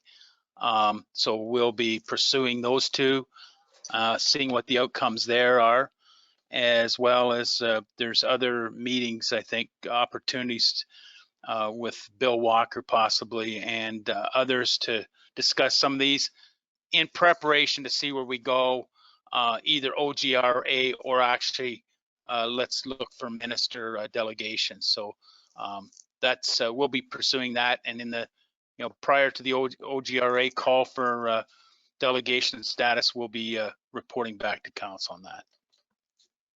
Okay, Barbara. So it's fair to say that we could still submit a request for Roma delegations while we are attempting to seek an audience beforehand. Is that what you're suggesting? No, not to me. The Roma conference, I'm not sure anyone's attending. Okay. Well, we I haven't don't been see asked. hands in the air. Yeah, I don't see hands in the air. Okay. Lindsay, do you want to speak to that? Yeah, I'll be bringing a report to the next council meeting for the conferences. Thank you. Okay. Any other questions or comments? Okay, so I'll call the motion. Is anyone opposed? And that is carried. Next, we have the Old Town Hall information report, moved by Martin, seconded by Michael. Dave, did you want to handle this, please? Yes, this report is just kind of a continuation report on questions that we posed to Team Town Hall, and we've included their submissions and our comments in relation to those, the information they've provided. There's still unanswered questions about fundraising and so on that will be likely dealt with in Team Town Hall's presentation. They're going to be presenting at the November 17th council meeting. Okay, thank you. Any questions or comments from council? Okay, seeing none. Oh, Barb? So through you, if Team Town Hall is delegating next meeting and we're directing staff now, but we don't have an opportunity to actually have a dialogue with Team Town Hall or the Wellington Capital Corporation, I still think that until such time as the community understands that this is a deal going forward and where their contributions will be going, I don't see how we can criticize Team Town Hall for not fundraising in earnest, because they don't know what they need to be fundraising for at this point in time. The growing community of Dundalk, and now with our meeting with Shakir Rahmatullah Flato this morning, talking about, how the downtown Dundalk can complement the highway commercial and the new growth, and he's continuing to buy property. And I think a reinvention of downtown to a, I think Terry Murphy mentioned artisan type. I think we need to move this forward in earnest and come to some resolution. And I know that your goal, Dave, is to come to some conclusion, but it just seems that you brought a report at the last council meeting. You're bringing this report because now it has some input from Team Town Hall, but we're not hearing from Team Town Hall till next meeting. When can we just come to the table, all of us, and get this hashed out and move forward. I think that's what this process is. We've had meetings with Team Town Hall staff and the mayor. We've asked them to clarify some questions. We brought that before council. Now Team Town Hall have their opportunity to present November 17th, and we keep this moving. I would say after November 17th, council should decide whether they have enough information to proceed. Is there more questions? But I mean, that's for council to decide. I mean, staff are just giving our lens to it, both you know, positive, because we've made positive comments, and we've been providing critical comments because this is a 20-year agreement that future generations are going to have to deal with. So, you know, I think still the amount of funding that they have is a worthwhile question that should be answered, regardless of the climate. We understand the climate, but you know, this is a discussion. Unless we have all the information, I don't think it's fair for council to make a decision without information. Okay, thank you. Any other questions or comments? Brian. Thank you, John. I would agree with the premise of Councillor DeBruyn's question there, or comments. But that said, I don't disagree with what the staff report is saying here, or the recommendation that, you know, staff continue to work towards a draft agreement so that, you know, all the parties get a sense of where are we heading, what's this going to look like at the end, and that includes Team Town Hall. Because as Councillor DeBruyn has pointed out, you know, it's pretty tough for them to fundraise for something that's just kind of out there in the clouds. Like, let's have a piece of paper in front of us, something that gives us some idea of what this is or could look like. And I think that would be advantageous for both Team Town Hall, the community, and for council. And from my interpretation, that's what this report is directing staff to do, is to continue to draft that draft report, or that draft agreement rather, so that all parties know where we're headed. And I look forward to Team Town Hall's delegation in a couple of weeks, and I think we're getting close. I really do, to making a good decision, one way or the other. And as Dave said, the more information we have, the better. Thank you. Thanks. And I agree. I think getting more of this down as a draft agreement will allow us to have an overlook of the entire thing. And hearing from Team Town Hall, they've been involved with this process right along. So I think that's all positive things. Any other questions or comments? Martin? Yeah, concerning the purchaser, the WCC, how many times have staff met with them? And is there still anything in their proposal that is not liked or maybe tweaked a bit in the next month or so?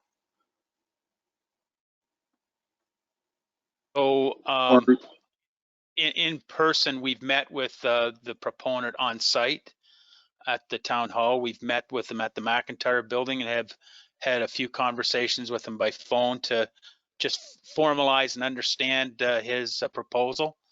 And those discussions were, you know, with the last discussion we had was with WCC at the McIntyre building with Team Town Hall. So, I mean, there's for sure some questions and some comments, some concerns that we have for Wellington Capital Corp that we need to find and put into that agreement. But there's also, I mean, I would take council to the attachment too in my report that answers the questions that were asked. And, you know, I have some questions in relation to those answers of Team Town Hall and their attachment 1 as well. in relation to their numbers for construction costs. But I think that's a discussion for another day. But this is just information that's before you for you to analyze and agree with or have concerns for or whatever. But this report is basically just moving things a bit further down the way. And we are just, what we are seeking is information to really support creating a good agreement with terms and considerations with Wellington Capital and with Teen Town Hall as a separate agreement. Okay, thank you. Just to follow up then, if I may. Absolutely. How many, we're allowed 2 presentations at a meeting, are we? Yes. So if that's the case, I think perhaps the owner of Wellington Capital, would it be a good idea to have him as a presenter too, so he can actually put the face with the proposal as far as rest of council meet? Because you know, it's always, as you say, there's always room for information, and we can certainly, if need be, pick his brains personally. I'll refer to the clerk. Is there 1 or 2 delegations scheduled for that meeting? Right now, there's only the one. It's December 1st already has 2, but no, there would be room for him. Okay, Well, something to think about. Yep. Yep. Thank you. Thanks. Anything else? Okay. Seeing none. Anyone opposed to the motion? And that is carried. So thank you for those, Dave. Next, we move on to Kayla's reports. And it's moved by Barbara, seconded by Martin, and it's the Finance and Bylaw Administration Assistant position. There's Kayla. Hi. Anything you'd like to add to this?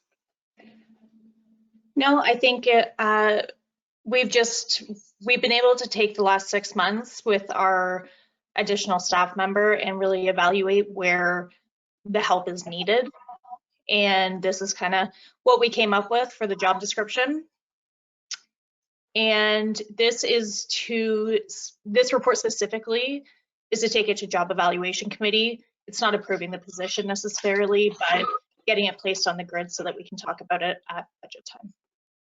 Okay, thank you. Any questions or comments? I'm not seeing any. Is anyone opposed to this? Okay, that was easy. That's carried. It had bylaw in the title, and I almost turned it over to you, Lindsay, for the vote, but we don't need to that time. Next is customer service and support contract job posting, moved by Michael and seconded by Jim. And what would you like to tell us about that, Kayla? I don't really have too much to say about this. This is to cover a leave that's coming up. So we just need to fill that position while we have somebody off. Okay, any questions or comments on this? Barbara. Thank you. Through you to Kayla. Hi, Kayla. So the leave is of the administrative and legislative assistant. Am I to gather then from your report that the customer service and support person currently in that role, that contract position, is going to move into the 1-year leave and fill the leave position, and that's why you're backfilling the customer service and support role? Because currently the customer service and support role is a contract position that you just suggest, or am I getting them confused? I'm getting the positions confused. Okay, thanks. Yes. So our customer service and support role is a full-time position currently. So for training purposes, it was easier to have that person learn the legislative and administrative role. And then we're going to fill the customer service and support role for 1 year. Awesome. Okay. And the person who's going to move into the the legislative support position, legislative assistant position, understands that that's a 1-year contract and that they would potentially be moving back to their role after that year. I mean, things change in a year. We never know what's going to transpire, but as long as all that is understood, and I like the fact that you have that continuity of support and training. I like the idea. Yeah. Any other questions or comments?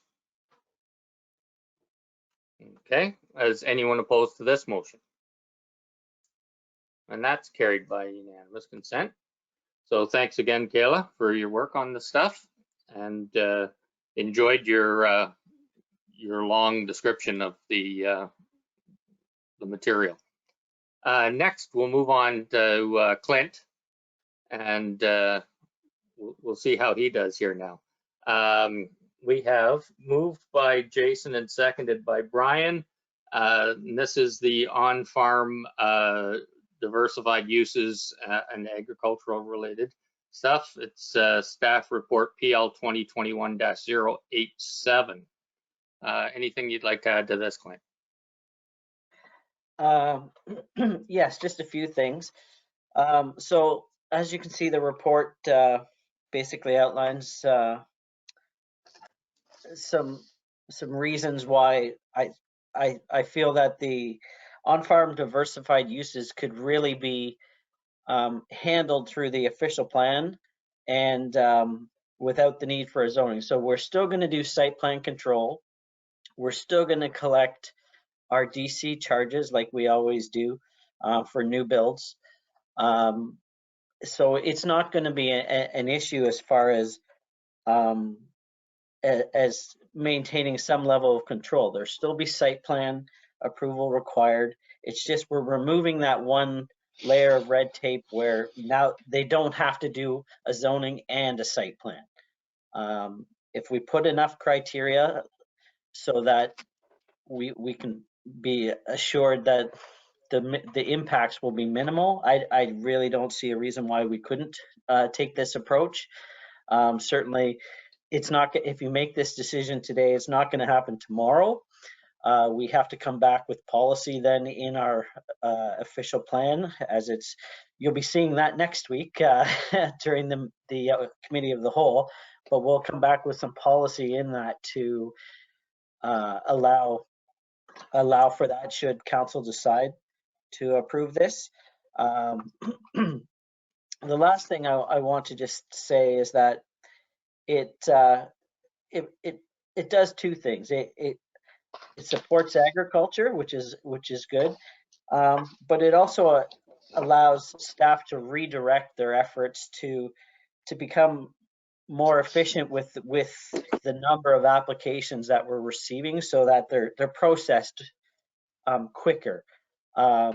Right now, we don't necessarily meet all of our timelines strictly for planning applications. The province in the Planning Acts suggests that you should be able to do a zoning bylaw in 90 days. Well, by the time you get your notice for your public meeting and then you get it to council, you're almost there without even having any discussion on it. So we think we can get closer to that goal, which is also a big help for people moving through the process. So I see this as a win in that sense as well. So I'll leave it to council if they have any comments they want to make on it. Okay, thanks, Clint. I think this is great, and I'd like to see you freed up to get involved with more of the bigger things and that are going on. And I think, like you say, as long as I call these check mark things, because as long as you have all the parameters there that need to be covered, when you bring it to us, it's more or less, it's not rubber stamping, but it's more or less that when things are covered. So I think this and probably some other things could be down the road handled this way. Martin, you had something. Yeah, thanks, John. Good morning, Clinton. Looking at page 5 of your report, page 145, the financial consideration, you're definitely in a catch-22 situation. There's going to be money lost, but there's going to be money lost if you hire more staff and what have you. I'm just glad to say that you were saying site plan and controls are all in place.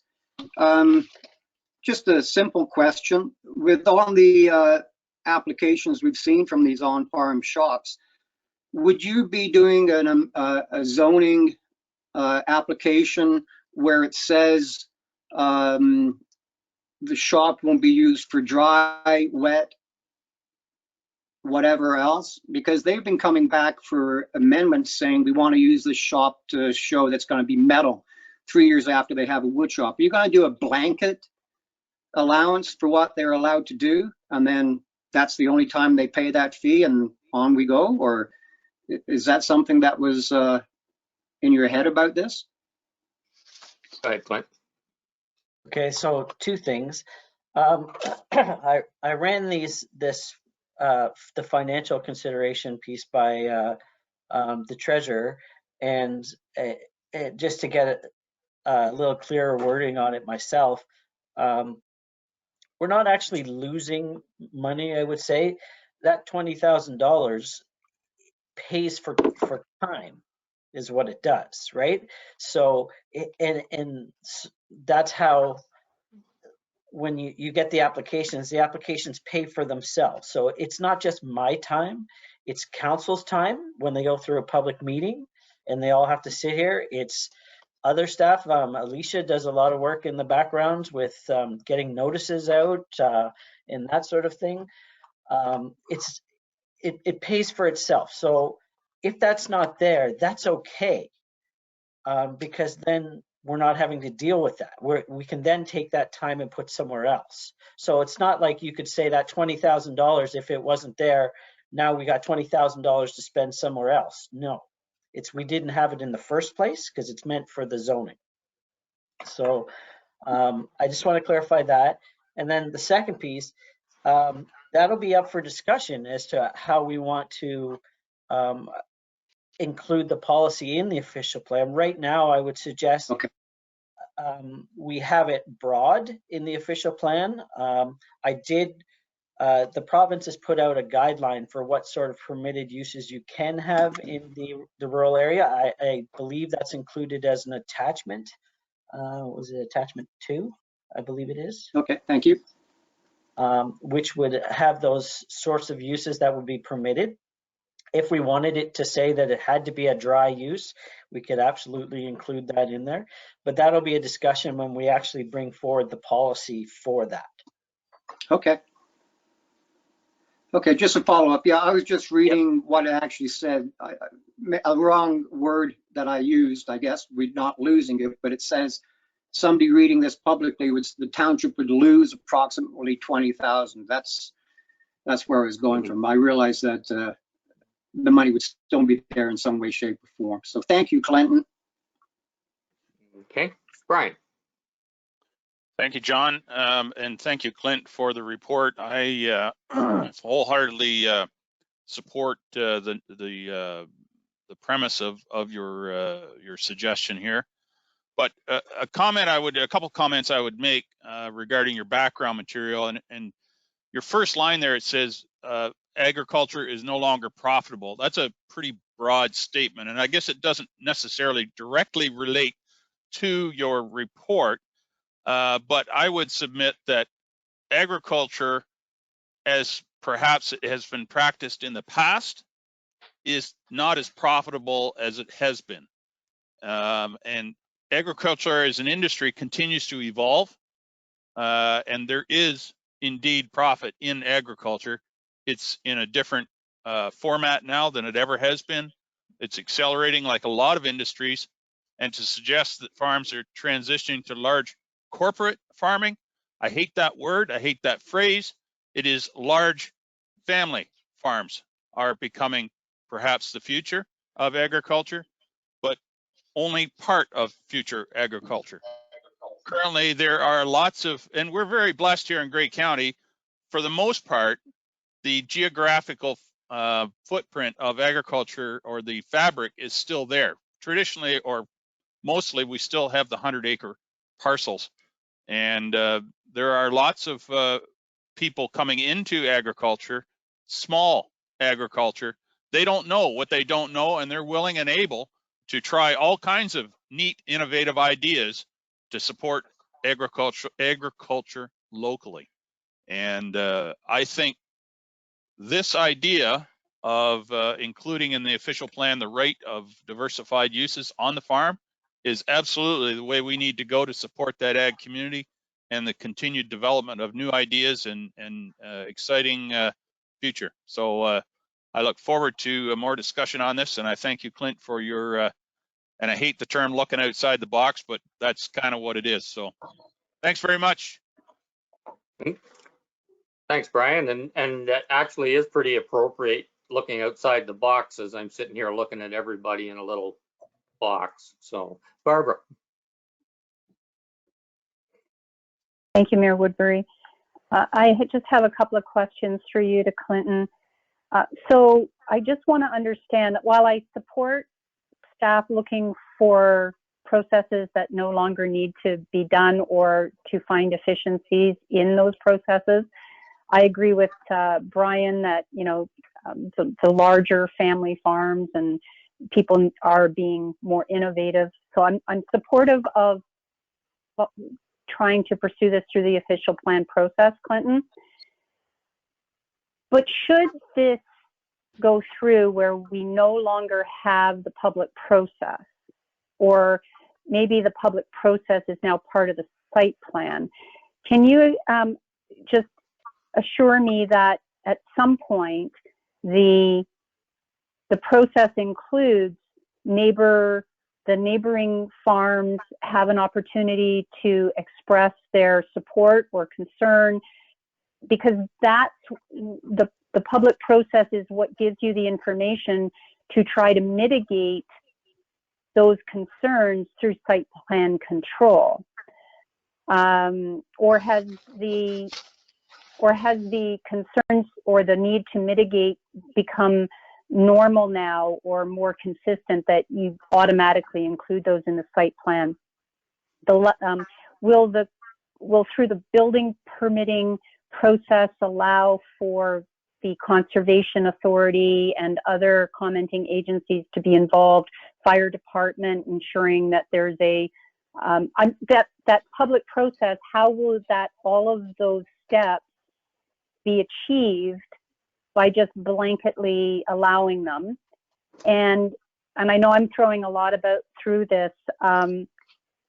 Will the portion of the land still, how will you capture that for tax purposes? Because it gets changed to industrial so that it covers some additional cost in the road use and bridges and fire and all of that. So that's my concern about making sure that what we achieve through the public process can still be achieved, just in a different way.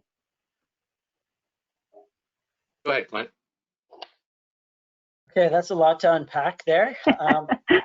I'll start with the last one. You mentioned about the tax process, because I'm sure everyone, that's a key financial piece.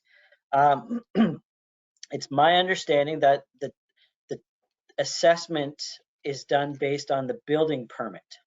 So if the building permit is issued for an industrial shop, that's when it's captured by MPAC. It's not done at the zoning. The zoning, like, we don't even zone them industrial. We zone them as an agriculture exception, so that the money we get for them is done based on the building permit being issued. Okay, so that's not changing. That's going to stay the same. So we should still be getting the same tax revenue as it comes in moving forward. The other piece you mentioned was the public input. No, there wouldn't be at the same level of public input. We're trying to get rid of the planning, the zoning, not the planning, the zoning process out of there. And with that, there's a public process. But I don't know about you, but over the last year, I've noticed that even longer than that, the last several years, there's been very few people that have actually come out to these meetings and actually had any comments for them. It's been for other items that have been on the agenda. So to me, that says we're either doing a decent job in terms of what we are putting in place, or they just don't have a concern. They haven't bothered to come out to make that concern noted. So my intention is to have those issues addressed in the official plan and zoning bylaw. Like, this is going to require the official plan to be updated, and we'll likely have to do some tweaking to the A1 zone to add in the criteria so that it could happen depending on what the official plan says. So as an example, the requirement to be 150 meters away from the nearest residence. That's actually not in policy, but it's an unofficial policy that we've sort of promoted over the years, and it seems to work to a certain extent that we don't get as many complaints. With respect to roads and truck traffic, they're still going to be monitored by Public Works in terms of counters and that sort of thing. And that's the amount of traffic is some of the things that trigger road improvements and road upgrades. If it's a large business, obviously that's going to dump a lot of traffic, but none of these are large enough on their own to actually require a road to be upgraded. So all of those processes are still going to happen. We're still going to require setbacks from property lines. We're still going to require either fencing or landscaping around storage areas and that sort of thing. If it doesn't meet any of those criteria, they absolutely have to go back and do the zoning process. So if it's 140 meters away from the nearest building or sensitive receptor house, they have to go through a zoning amendment if that's going to happen. So it's not like we're giving them a free pass period. It's if they don't meet a certain set of criteria, they now can go, if they do meet a certain set of criteria, they can then go straight to the site plan process. If they don't, they have to go through the zone. Follow up? Go ahead. Thank you, Clinton. You raised some things. I guess I'm just trying to get my head around, which triggers so the application for a building permit. How does the building department know that it's not an industrial diversified use? So I'm supportive of the resolution to pursue it through the consultant and understand what steps will be in place to not only alleviate staff time, but to ensure that development pays for development, and that the trigger for site plan control is somehow. I'll be interested in finding out how all that happens. Go ahead, Clint. So, building department's going to find out whether no matter what you do, you require a building permit, and you're required to submit site plans to the building department to get those. If it's a shop, those site plans have to go through a separate process. They have to go through the site plan control process. So the building department is going to know what kind of use it is at that stage, because they'll look for that agreement and they'll say, okay, this agreement says they have to have this, this, and this. They have to check with the fire department, and if it's appropriate based on its size, include a reservoir for firefighting purposes. All of those sorts of things will still be included. Awesome. Thank you. Okay. Anything else? Not seeing any. Is anyone opposed to this motion? And that is carried by unanimous consent. And next we move on to motion moved by Barbara, seconded by Jim, and it's for the site plan agreement for Manessa Martin. Do you want to add anything to this, Clint? I'll just take questions on this one. Okay, let's see if there are any. I think you've got a whole lot of not any questions. Okay, so I'll call a question on this. Anyone opposed? And that's carried by unanimous consent. And we move on to the bylaw for that, moved by Michael, seconded by Jason. And any questions or comments on the bylaw?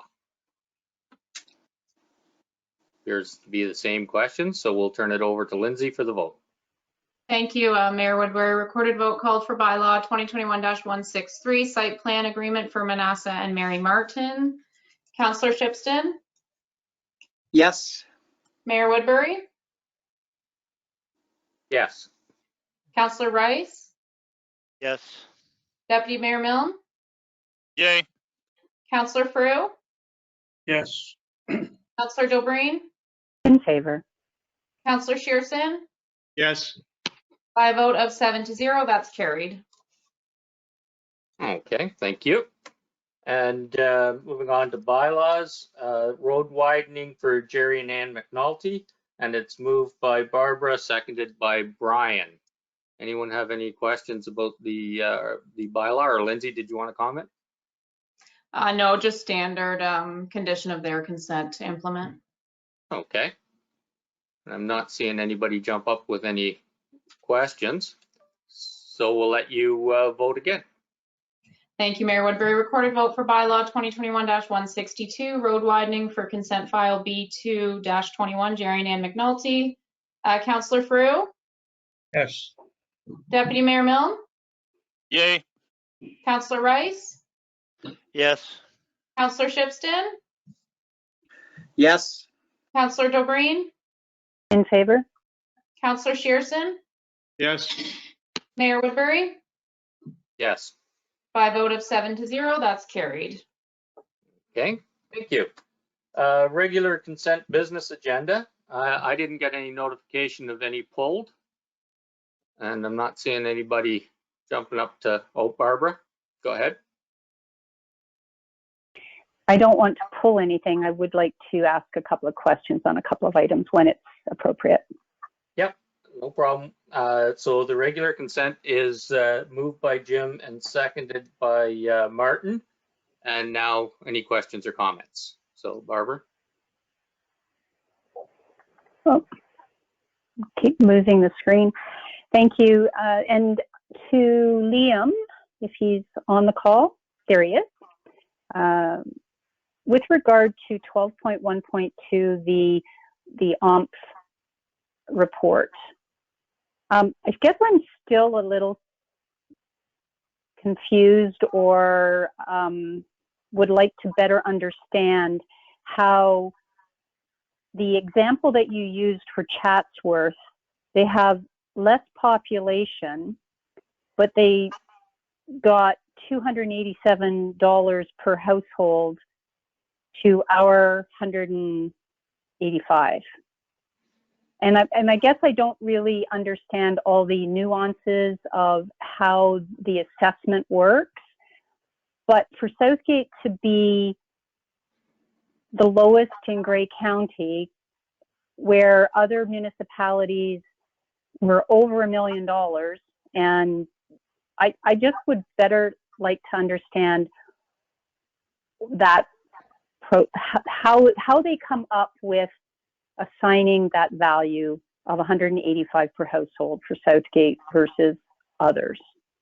And I know you explained it, but it still didn't make sense to me. Okay, Liam. Right, through the chair. So I'll just refer to attachment 5. I guess I'll just talk to that. the report sort of puts it into, attempts to put it into words, but I'll just talk to attachment 5 for this point. So you'll see that the grant is actually made up of like 5 different components. So as to your comment, is the Chatsworth getting more, because they get the assessment equalization grant. So I believe anybody with the average assessment greater than 303,000 does not get that assessment equalization grant. So you'll see that there were 4 municipalities within the county of Grey that have assessments below that 303,000. So they are getting an assessment equalization grant, that's the significant piece of why their grants are higher than ours. And then move on to the rural communities grant that everybody in the county gets except for Owen Sound, which what's the ratio here? So if you have farmland, you get that grant, and then if you have farmland greater than 70% of your land mass, you get an extra $25, which Southgate is the only one qualifies for. So everybody in the township got the 131, except Southgate, which got 156 per household. And then you move on to fiscal circumstances. So that's based on the MFCI score. So that's the column that, I guess it's the 4th last column. You'll see that Southgate is a 2.9. So we are the only municipality that has a lower score, which is a better score, is Blue Mountains at 2.5. So that's why we are getting less of that piece of the grant, because according to that metric, our financials are good compared to the others in the county. So that is why we get less than the rest on that one. So if I may, then, because Southgate's assessment, the rural or agricultural land assessment in some areas almost doubled a couple of years ago, and our property assessed values are greater. We don't get the equalization, and because we are good fiscal managers of our municipality based on our financial rating, we lose out on additional funds from the province because we're doing what we should be doing, what all municipalities should be doing. And if you don't do as well, we'll give you more help instead of giving us more help, because we can continue being good at what we're doing. Like, it frustrates me that we're doing everything that we should be doing, and that comparison speaks for itself. Mm-hmm.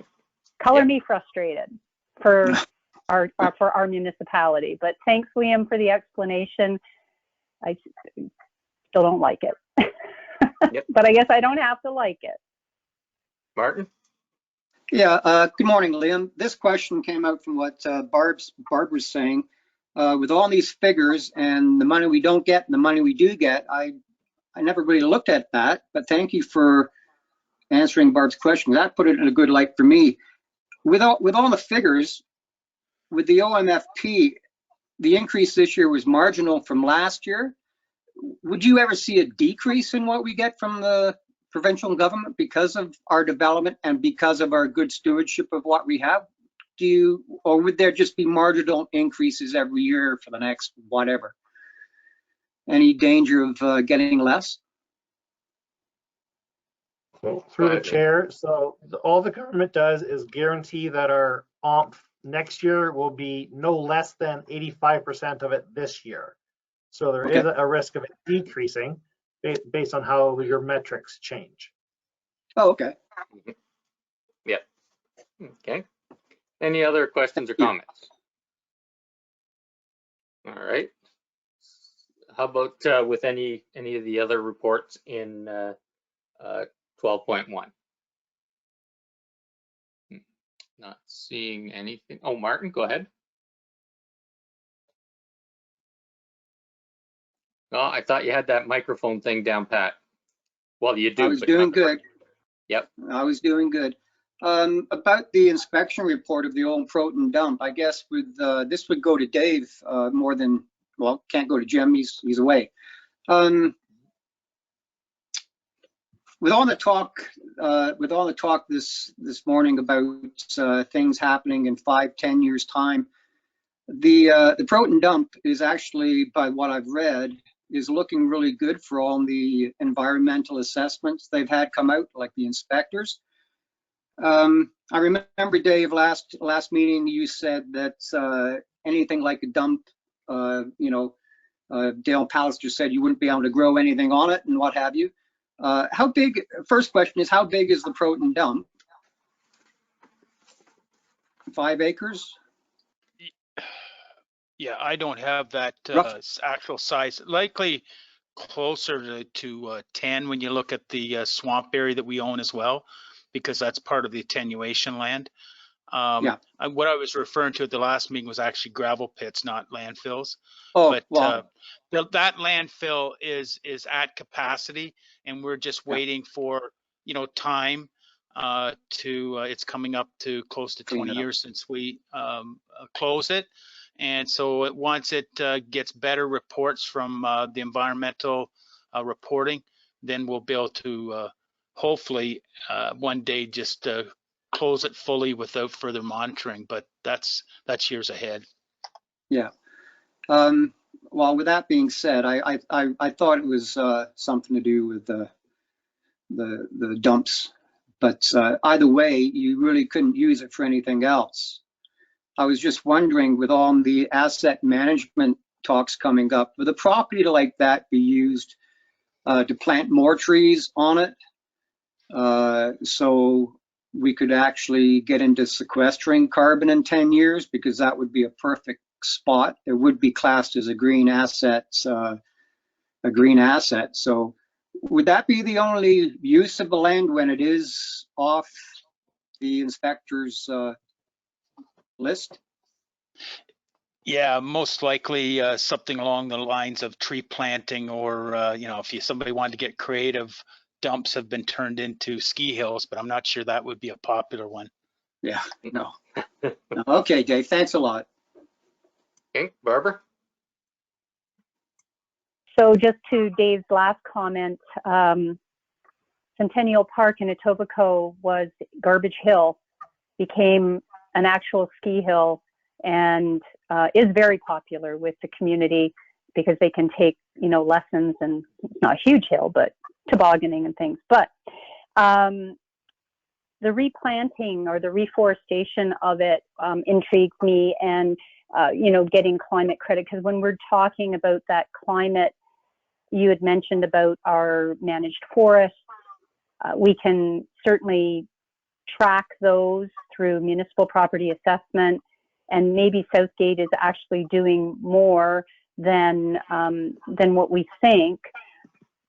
And we can, I think you mentioned it when we were talking about the additional land, the forestry next to the Egremont landfill transfer station. So the future of this landfill, once no more monitoring is required, there is potential for us to utilize that as perhaps parkland or green space. I don't know, tree planting, and of course, Conservation Authority can assist with that.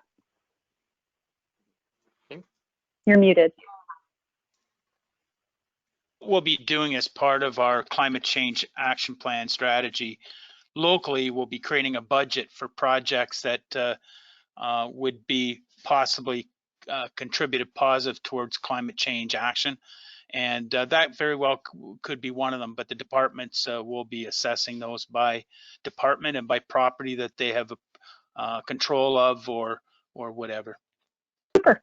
Thanks, Dave. Okay. Not seeing any other hands up. I'll call the question on that one. Anyone opposed to the motion to receive the regular business consent agenda? And I'll declare that carried. And we move on to 12.2, moved by Jason, seconded by Martin. And again, I don't have any of those pulled. So Not seeing anyone jump up to pull any of those, so we can move on to any discussion or questions.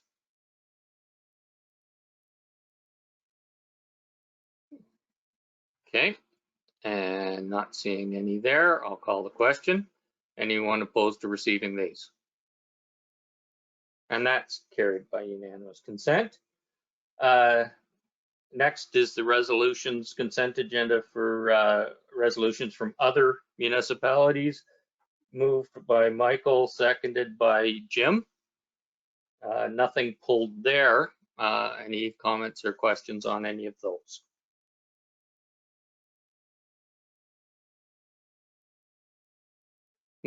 Okay. Anyone opposed to that motion? And that is carried. And there was no closed session consent items. County report. I ended up having a family medical thing right kind of just as I was going to leave, and so I didn't make it. And thank you, Barb, for your email. And I'll next time I'll if it is a last minute thing, even I'll let you know. Brian, did you want to? Was there anything of major importance at the meeting? I guess I would say that everything is of major importance at the county, but there's nothing really of note, I guess, other than of course the minutes of the meeting are available and the video. So if there's any questions, I'd happily try to answer them, but I don't think there's any items. No. Okay, thank you. Any questions? Okay, members' privilege. Anything for members' privilege? Barb. Just a couple of things. Lindsay is updating the website with the new after-hours bylaw enforcement number. David mentioned it or alluded to it in our last meeting, and it is now available. I also wanted to just touch base. I know I always touch base around this time about the upcoming Santa Claus parades, and not that that's the most critical item before us that I get concerned, that I get involved in. But the Santa Claus parade for December 4th in Dundalk, I just wanted to let council know that I'm going to be out of town that day, and I'm hoping to get back in time, but I believe, and I'm going to put Michael on the spot, that he and I worked closely last year, and I'll make sure that I get the supplies. I can help out in the morning setting up if that's the case, but I can certainly get the bins of supplies and the flags and things depending on what council wishes to do for that drive-through parade, if that's council's wish. And Brian has mentioned that the Holstein non-motorized Santa Claus parade is scheduled for December 11th. We're really excited for that to come back. And the people who have hosted us with their horse and wagon are unable to attend this year. So Brian has put some feelers out to see if there's another opportunity for that. Barring, if we don't have transportation through this parade, is council open to, walking in the parade? We could carry the Southgate Welcomes You banner and flags. And I just was kind of interested in hearing from council, or at least put it on their radar to think about it and let us know. Okay, thank you. I definitely like the idea of finding another wagon. Well, they're in short supply, and yeah. Yeah, we'll do what we have to. Anything else for under members' privilege? Brian and Dave. Just real quickly, the Remembrance Day celebration is on Sunday, November the 7th at 2 p.m. in Holstein at the Cenotaph. Yes, thank you. And Dundalk is not doing a a big formal thing. I think it's just the president and a couple of members, and they've invited me, and that's kind of what they want, just the few. So, but it hasn't been open for a long time. Anyone else? Oh, Dave, you had something. You're taking over for Martin with Yes, the yes. Future vaccination clinics. There's going to be one at the McIntyre building November 22nd from 10 till 3, and December 2nd, 2021 from 12 till 6, again at the McIntyre building. Great. Last turnout was good, so I guess we've got their interest. Anyone have anything else?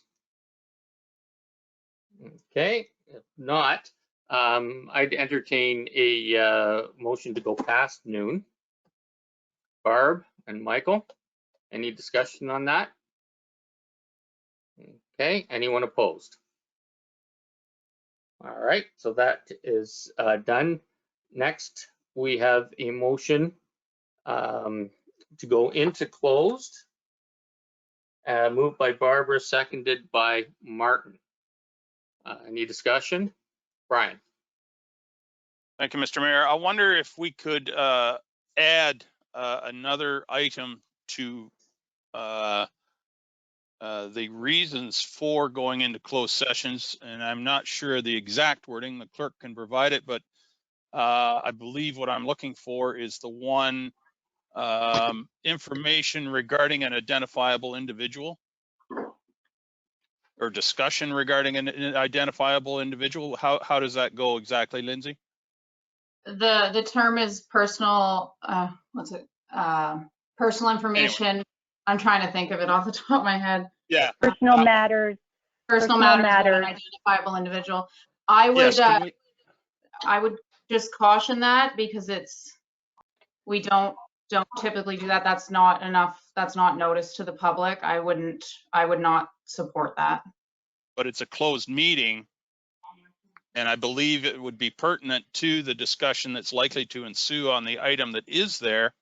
Does council not have the discretion to go into closed session at any time if they agree regarding any of those reasons that are listed under the Closed Meeting Act? They do, yes, but that would mean that there was no notice to the public other than right this second. We're already going in for the litigation or potential litigation, so that would be covering the subject matter. Well, I understand that, the notice piece, but does council not have the ability to go in camera at any time if they so choose? Yes. So I would ask if that particular one could be added. We may or may not need it, but I'd like to have it there in case it is needed. Okay. I'll defer to the mayor and the clerk, and I won't argue any further, but that's what I'd like to see. Point of clarification. Yeah. In describing the reasons to go into closed session, there's usually, personal matters of an identifiable individual, and then there's a bracket to be in general terms without disclosing the individual. Is this directly related to the matter before us, that for the reason we're going into closed session? Yes.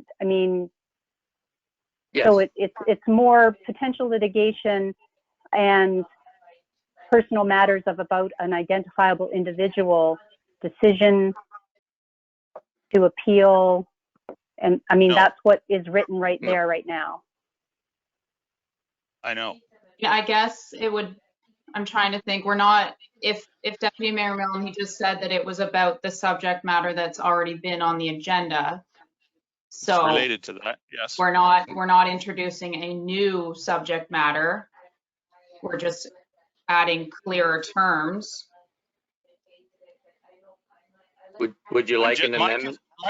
My concern is that if we get into closed session discussing the matter that is already there, and we need to add another piece to this, then in my interpretation, the correct procedure then would be to come out of closed session, ask for another reason to go into closed session, and do it all over again. So if we can add that now as another reason, which we may or may not need, then we can go into closed session and have that discussion without coming back out and going back in.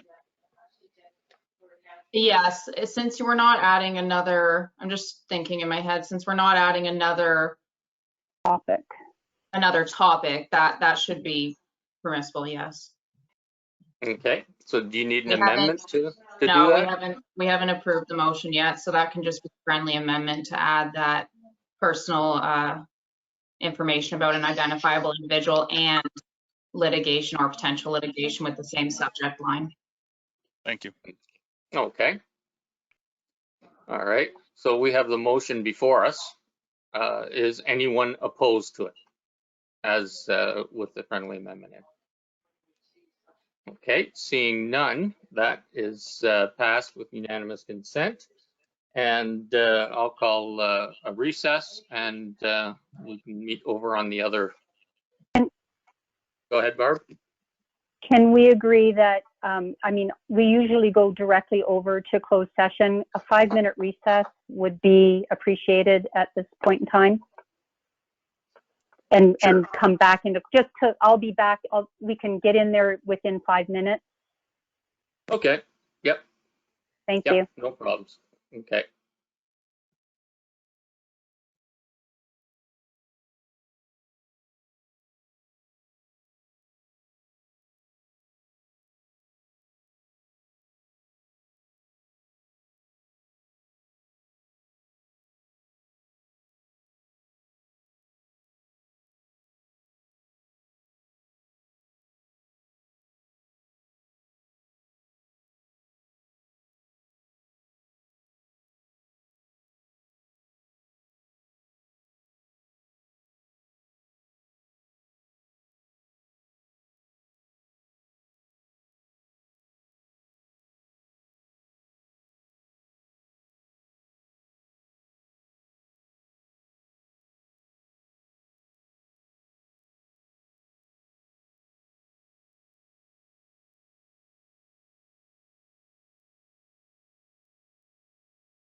Alicia, can you text Lindsay that I'm trying to get back into the closed session?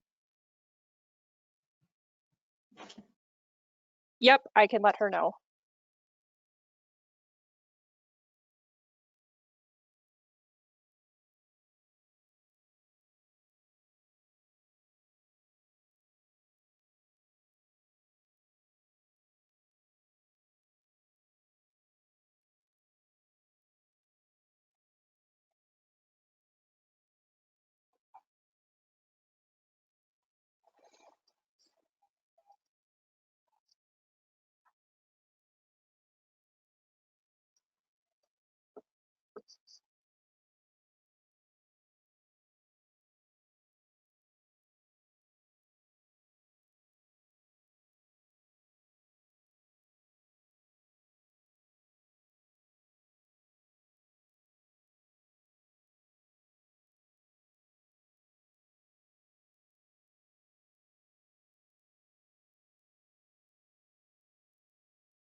So Lindsay, can you just confirm that official plan, open house date and time? Yep, we can do that. The open house is on the 8th, but Ron Of David, what month? December, Okay, thank you. but Ron Davidson is going to present at the special council meeting next week as well. What special council meeting? We have a special council committee meeting on November 10th scheduled for For budget. budget.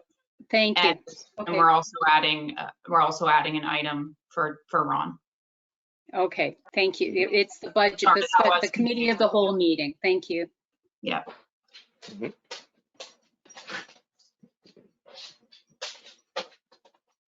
Just waiting on Michael, I guess.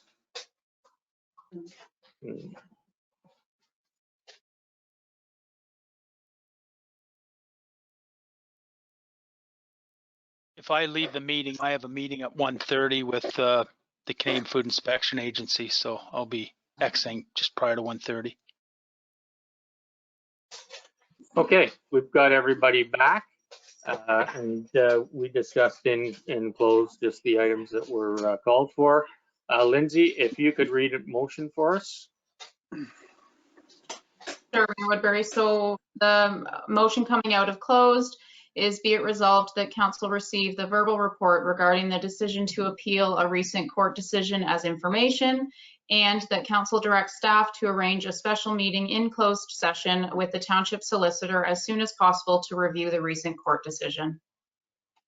Okay, and that was moved by Barb and seconded by Brian. Was that where we had it? Good. Okay. And being closed, won't be discussion open on that. Is anyone opposed to this motion? Okay, and that is carried. Next, we have the confirming bylaw moved by Jason and seconded by Michael. Any discussion? Okay, Lindsay, I'll get you to do the vote. Sure, thank you, Mayor Woodbury. So recorded vote called for the confirming bylaw. Councillor Delbreen, In favor. Councillor Shearson,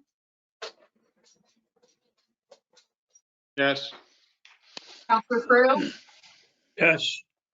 Councillor Rice, Yes. Mayor Woodbury, Yes. Deputy Mayor Milne, Yay. Councillor Ships, Yes. by a vote of 7-0, that's carried. All right. And then we have Brian's motion and for us to adjourn. Lots of good discussion today, and I think we're getting somewhere with some things. So appreciate everybody and your patience, and we'll talk to you later on. Thanks. Bye. We're adjourned.